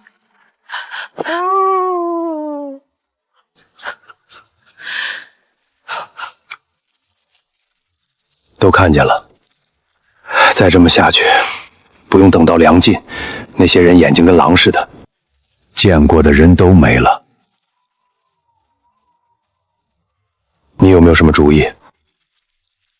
钱家他们不缺粮，驴车上装的满满当当的，每天做饭离队伍远远的，炖肉炖鸡，香味飘过来，谁闻不到？你以为那些人盯着的是谁家的粮食袋？我哪够资格？我跟钱老爷搭不上话，这种话得马队长去说。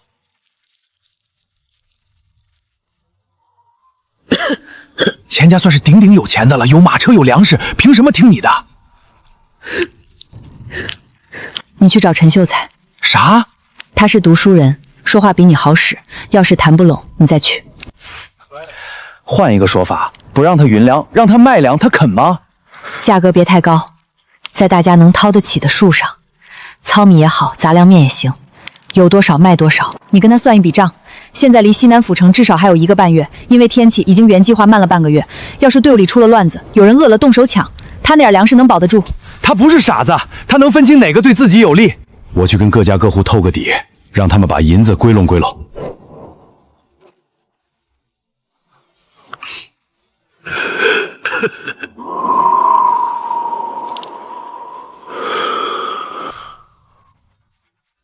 陈秀才去了，钱老爷比你我想的都好说话。他答应卖粮、糙米，10个铜tiền1斤，每人限买50斤，还说要是不够，后面再想办法。嫂子，你家这锅里怎么一点油腥都没有？我那边也断粮了，那边可不一样，白米粥里头搁肉。你家是亲叔叔，他也不管。你少在这儿挑拨。江醒是我侄女不假，那你还是他娘，他管你了吗？各家的孩子各家养，我女儿是我没本事，怪不别人，你管好你自己吧。再说了，那玩意儿要不是跟着江醒跑出来，我们家现在连骨头都找不着了。您让我去找他要钱，我有几条命。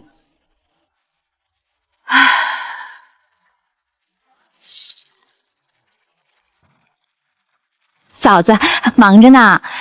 嫂子，你看江醒那边吃香的喝辣的，咱们这边都快饿死了。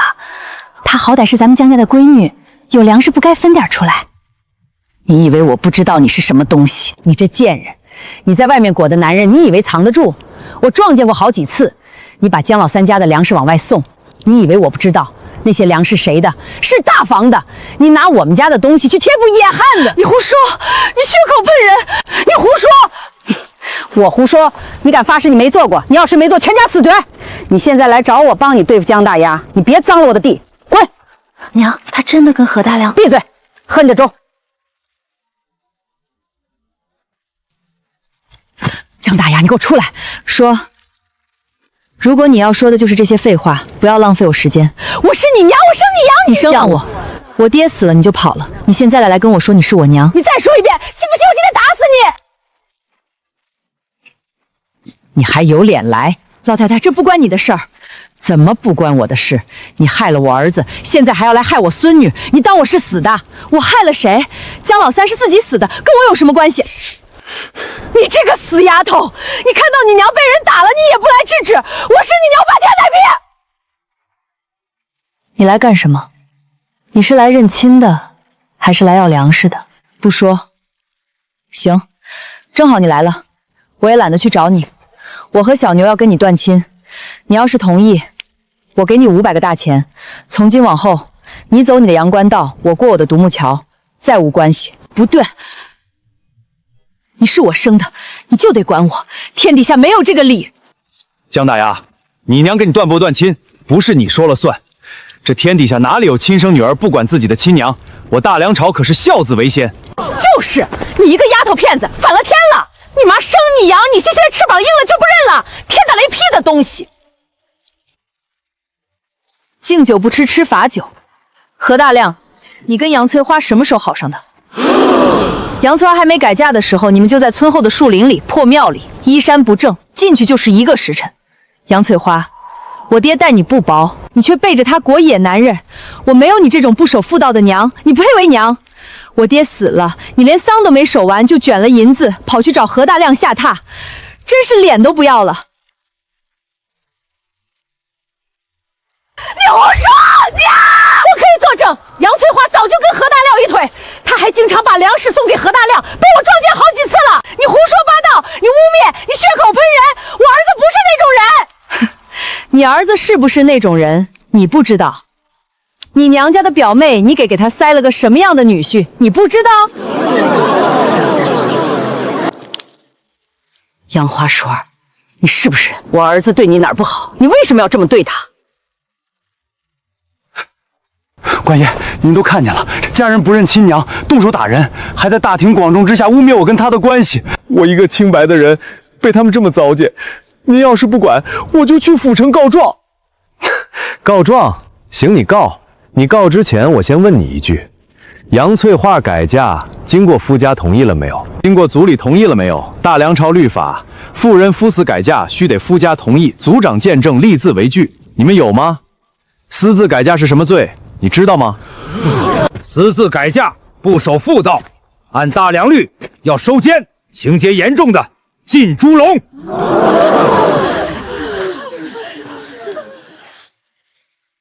断亲。不断亲你还要怎样？等着被进猪笼？我断500个大钱不够，加500就500。断亲书我帮你写。江家村江醒，弟江西坎，原是杨翠妈之儿女，从今日起断绝母子关系，从此以后生死无关，各自安好。杨翠未不以任何理由寻上门来，两家再无关系。你认字吗？不是。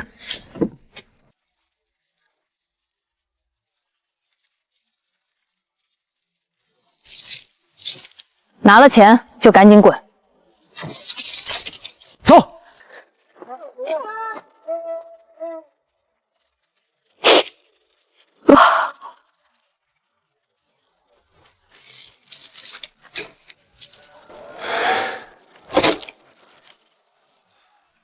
去买粮，买糙麦，捡便宜的买。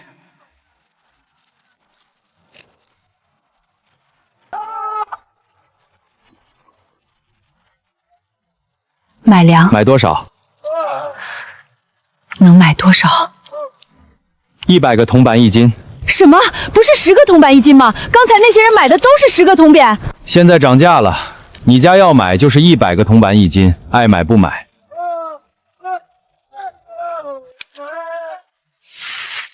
买1斤。这种人给100个铜板1斤都是糟蹋粮食，1斤米就没了，别人家都是10个铜板1斤。1斤，凭什么到咱家就100文？钱老爷说别人是别人，咱们是咱们。钱老爷，你凭什么针对我家？别人买粮10个团1斤，到我家就100文，你这不是明摆着欺负人吗？别人是别人，你家是你家，老子的粮食想怎么卖就怎么卖，你有意见？大家都是逃荒的，我家本来就穷，你这样做不就是逼我们去死？你真歹毒！我的粮食就算是喂狗都不喂你。你们要干什么？教训教训他。别打了，别打了，求求你们别打了！仿夫妇刚才只是驱赶了几只苍蝇。谢谢钱老，谢谢钱老。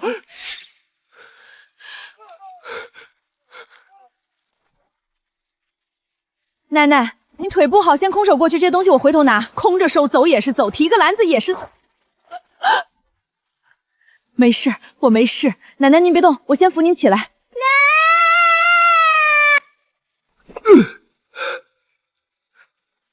光靠我和三叔公，至少还得走3、4趟。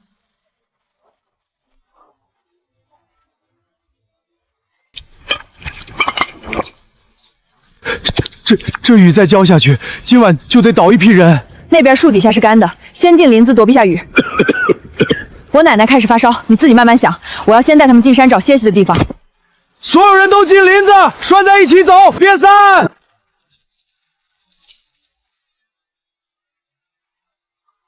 这边2个山洞，这洞是我们的，想进洞拿粮食来交换，1袋粮换1个位置。我们是官衙领着去西南安置的难民，找个地方躲雨，雨停了就走，不至要1袋粮。你们这么多人挤进去，洞里还怎么住？我们的铺盖也都在里头，被你们踩脏了谁赔？1袋粮都算瓢压在这儿。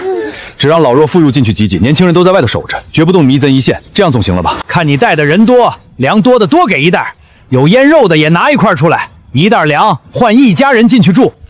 再不然没粮的拿别的抵也行，衣服、铁锅多，我值钱的不嫌弃。这山林都是朝廷的地界，什么时候变成了有主之物？大家都耗不了太久，避免节外生枝。一家一捧粮食，多了没有，不让就直接动粗。一捧？你打发要饭的？再啰嗦一粒都没有。你们有100来口人，我们一家一捧，加起来够你们吃好几天。识趣的现在让开，各家现在就给。若是不然，那就把你们全宰了。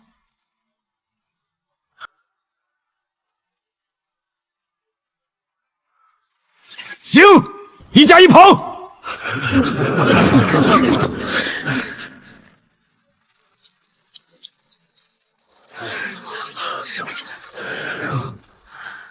咋啦？说好的一小捧又没谁捧，你自己没婆娘孩子，还想拿这个讹人？凭啥不让我们走？凭啥不让我们走？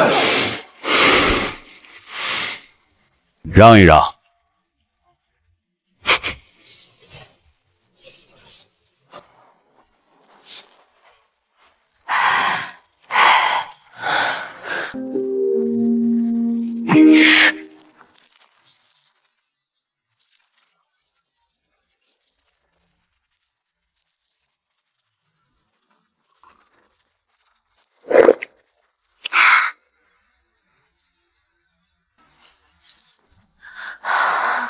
姑娘，你手里有药，拜托你匀掉，就一点孩子，一点点够煎一碗的就成。你看这孩子烧嘴都张不开，再拖下去，我怕他熬不过，求求你。药已经没有了，我的家人也在发烧。姑娘，你家人他们不是已经吃了药？你看这孩子，你忍心看着一个孩子这么烧死吗？你也是女人，你也有弟弟，你忍心看着可怜的孩子病死都不肯伸一下手？我的药留给家人，我的药留给我家人，我不忍心，但我也没多余的药匀给别人。不是我不救，是我救不起。我救了这一个，那边还有几十个，到时候所有人都来找我要药，药不够分，洞里的唾液都能淹死我。你心疼你的孩子，我也心疼我的家人，各顾各的吧。你们都听见了，他见死不救，他有药，他背篓底下藏着好几十包药，刚才还给他家人熬药，别人家的孩子烧的要死了他不管，他就只管自己家人，你们评评理。我亲眼看见的，在关渡口的时候，他给了一个寡妇好几包药，那孩子的病就是他给药才退的高热，给别人就给，给我们就不给。我闺女不是人，就是他的孩子是孩子，我们的孩子就不是孩子。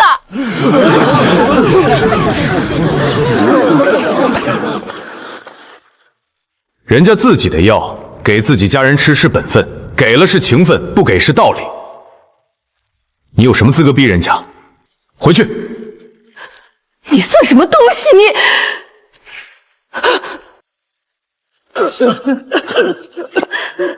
哎，老夫来给这个孩子把把脉吧，跟着我来。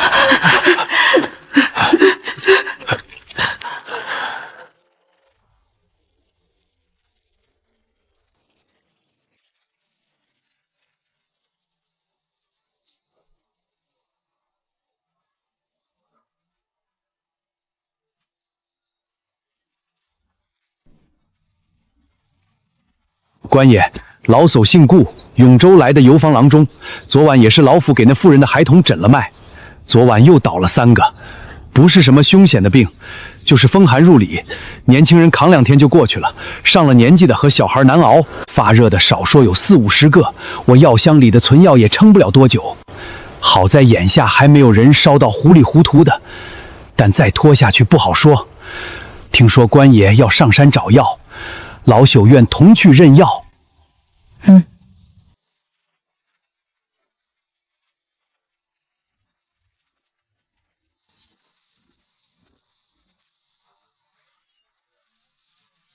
这是什么？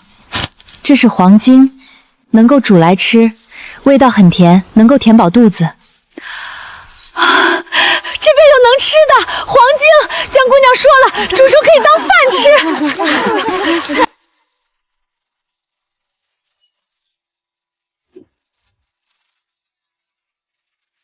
大家注意，挖大留小，把幼苗都留下来。这个土茯苓也能吃，煮熟了粉粉的，能填肚子。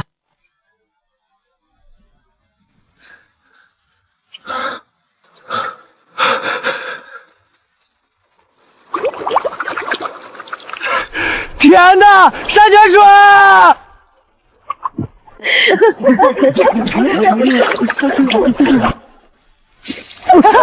别浪费。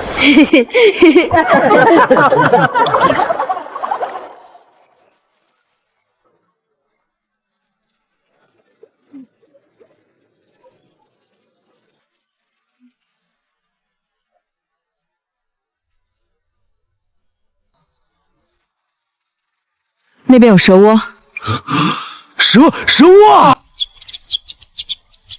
蛇胆摘下来放碗里，蛇皮不要扔掉。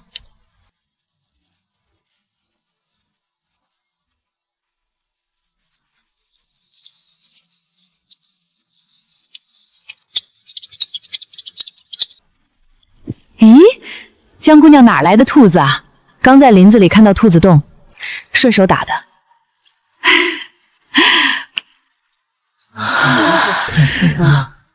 你们这是把南边的山头翻了一遍。顾大夫，蛇胆你收着，都是蝮蛇的蛇胆，可以加在药里给村民们喝。行，小姑娘懂得挺多的，师曾何处？我没有师傅，自己在书上看到的。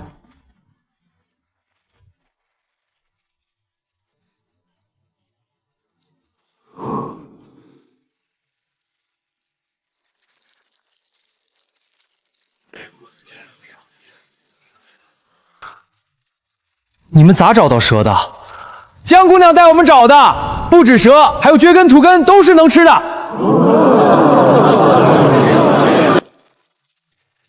江姑娘说了，让我们留一些，剩下的拿出来煮，留10几条自家分，30条拿出汤，大家都能喝一碗。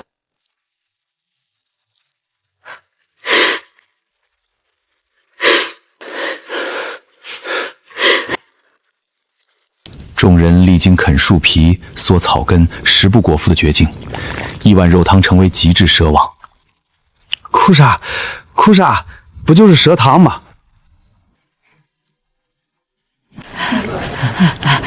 反正也放不久了，反正赵婶儿一路舍不得吃。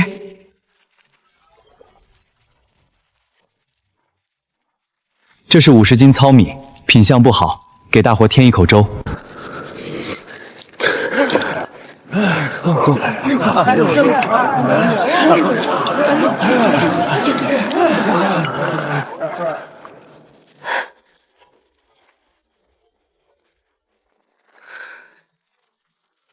江大丫，你倒是在这里吃得好，你娘连口蛇汤都喝不上，你一个人在这里吃兔肉，呸！丧良心的玩意儿！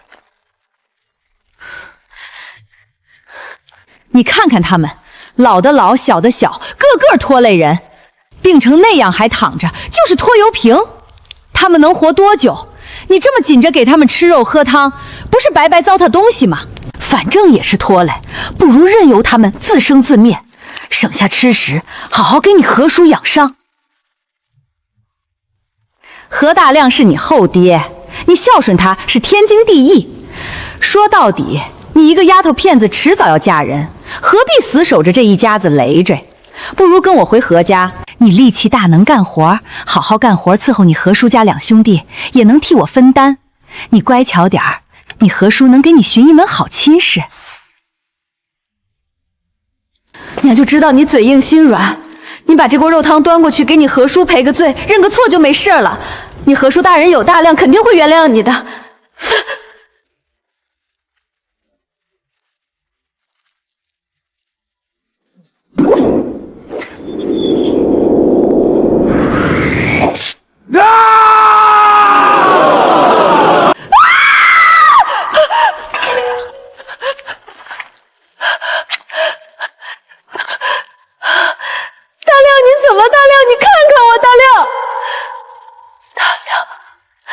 大亮，亮，滚开！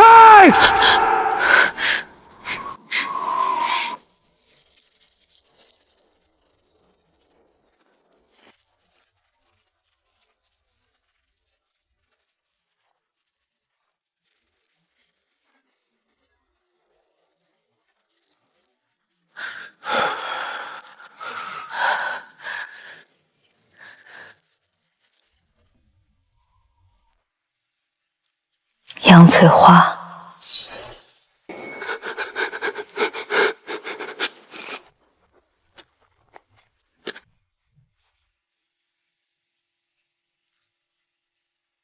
你下次再敢出现在我面前，下一次这把短刀会出现的地方就是插在何大亮的喉咙上了。你敢？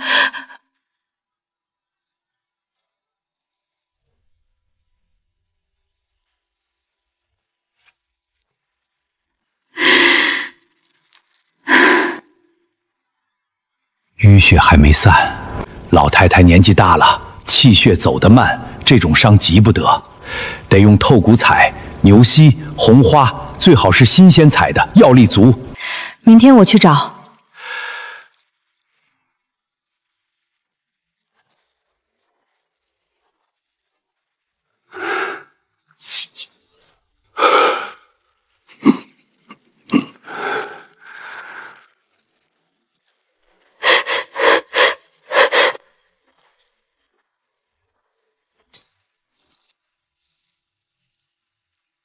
不能再等了，现在粮食已经见底了。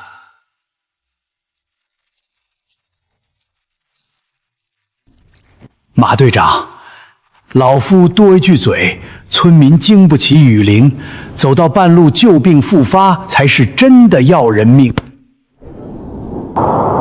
2天，再等2天，必须走。你去找药，老夫跟你一起去，能帮你找得快一些。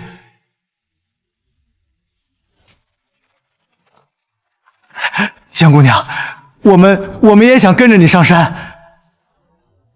我们是去挖野菜，找点吃的，绝对不给你添乱。家里米缸空了，孩子饿得睡不着，实在没办法了。我去南山走得很可能有野物，今天没工夫管别人。知道了，知道了。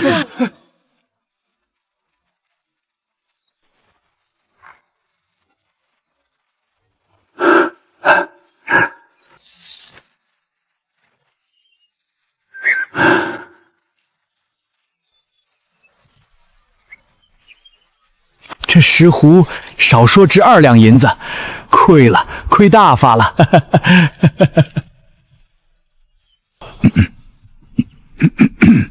江姑娘，别急，咱们下午再往里走，总能找到的。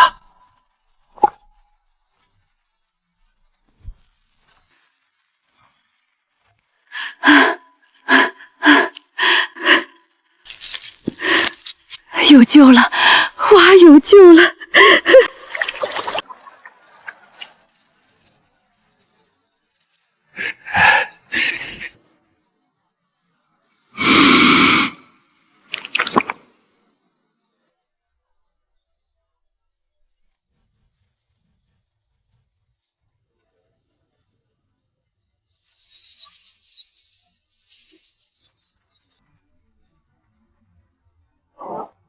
要下雨了，这雨怕是不小。江姑娘，下雨了，咱们回吧。你们先回去，我还要往里走。老夫跟你一起去，说了帮你找，不能半途而废。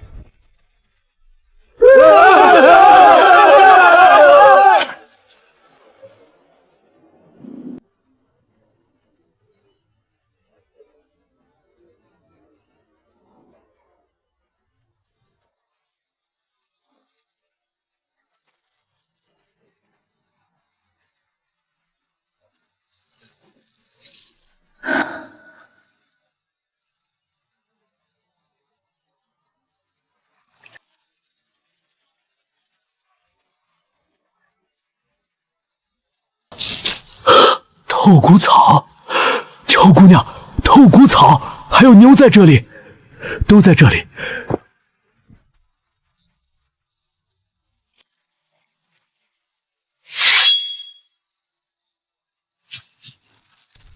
透骨草驱风出师，牛形银血神像，红花活血须臾，这3味配在一起，再加点野姜和艾草，老夫给老太太敷上，保管管用。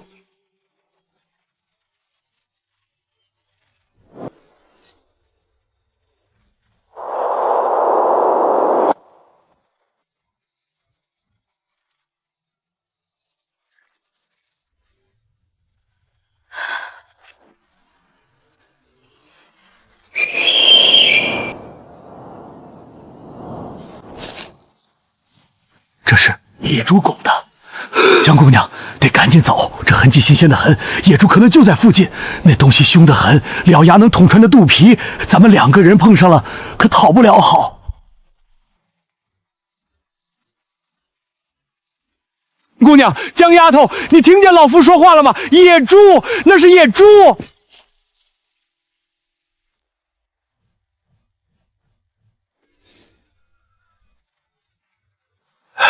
这是什么？这是山药，品相倒是不错，但这就是最普通的山药，药性还不如白术和染参。江姑娘，你找这个做什么？你这是烤它？烤它做什么？山药都是要炮制的，洗干净，切片，晒干，9蒸9晒才算入了药。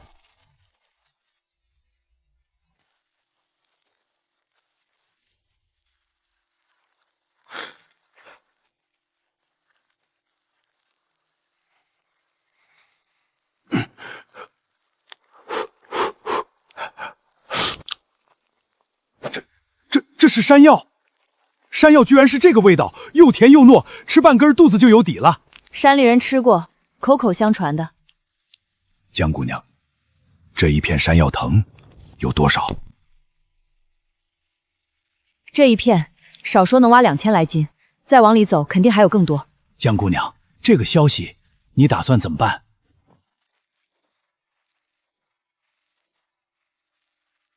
活了大半辈子，头回知道这能吃，这够所有人吃10天半个月。所以得想清楚，没个公平法子，这山药会是催命符。你有什么主意？我一个人挖不了，按出的劳力算。他们要是愿意出力就出力，不愿意出力的也别来分。行，回去跟马队长说，明天点人。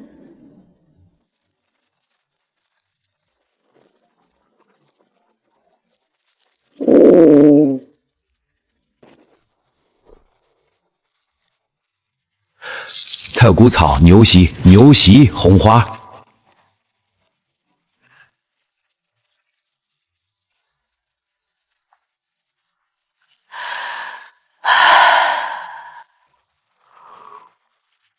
奶奶，我去找马队长说点事儿。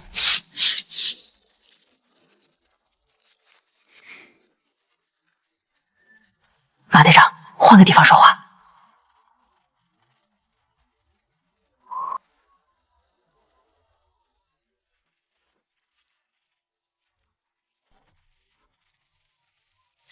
南边的密林里有野山药，量不少。光我和顾老大夫看到的那一片，少说能挖2000来斤，再往里走还有更多。山药我是听说过，药铺里当药材卖，但没听说能当粮食吃。你确定这东西能填肚子？大伙儿现在都饿着，要是吃了闹肚子，那可不是小事儿。能，我和顾大夫都吃了，烤熟了味道软糯香甜，能够果腹的。但有个问题，山洞里大多数人还在生病，能走动的劳力没多少。如果让一部分人去挖了，分给所有人，出力的人不乐意，不出力的人白拿，也不公平。那你怎么想的？各村自己定，出动多少人挖多少，归各村自己分，谁出力谁受益，谁也别占便宜。这法子好，各家管各家，谁也别眼红谁。就这么办。你跟我一起去说，这山药是你发现的，你说比我管用。山到何去的？人都齐了，齐了就坐下，说个事儿。江姑娘今天在南山上发现了一批野山药，这野山药是能填肚才宝还不少，少说2000来斤。一位大夫也说了，是药材可以吃的。没有问题。山药，就是药铺里卖的那个山药。对，山里长的，品性不错，烤熟了味道也很好。那还等什么？明天一早就让人上山挖呀！我们周家寨断粮2天了，今天那锅粥稀的能照见人影。你坐下，听江姑娘把话说完。山药是有的，但有个问题，山洞里大多数人还在生病，能走动的劳力不多。如果让一部分人去挖了，分给所有人，出力的人不乐意，不出力的人白拿，这事儿办不成。那你说怎么办？各村自己管各村，谁出力谁受益，谁也别占谁便宜。我们陈家沟没意见。我回去就跟他们说，能走动的都上山，走不动的在洞里养病。大家轮流去挖，总能挖够路上吃的。那就这么定了，天亮就出发，别磨蹭。要不要叫永州那些人？先不叫，永州那批人跟我们不是一路的。明天咱们的人先上山。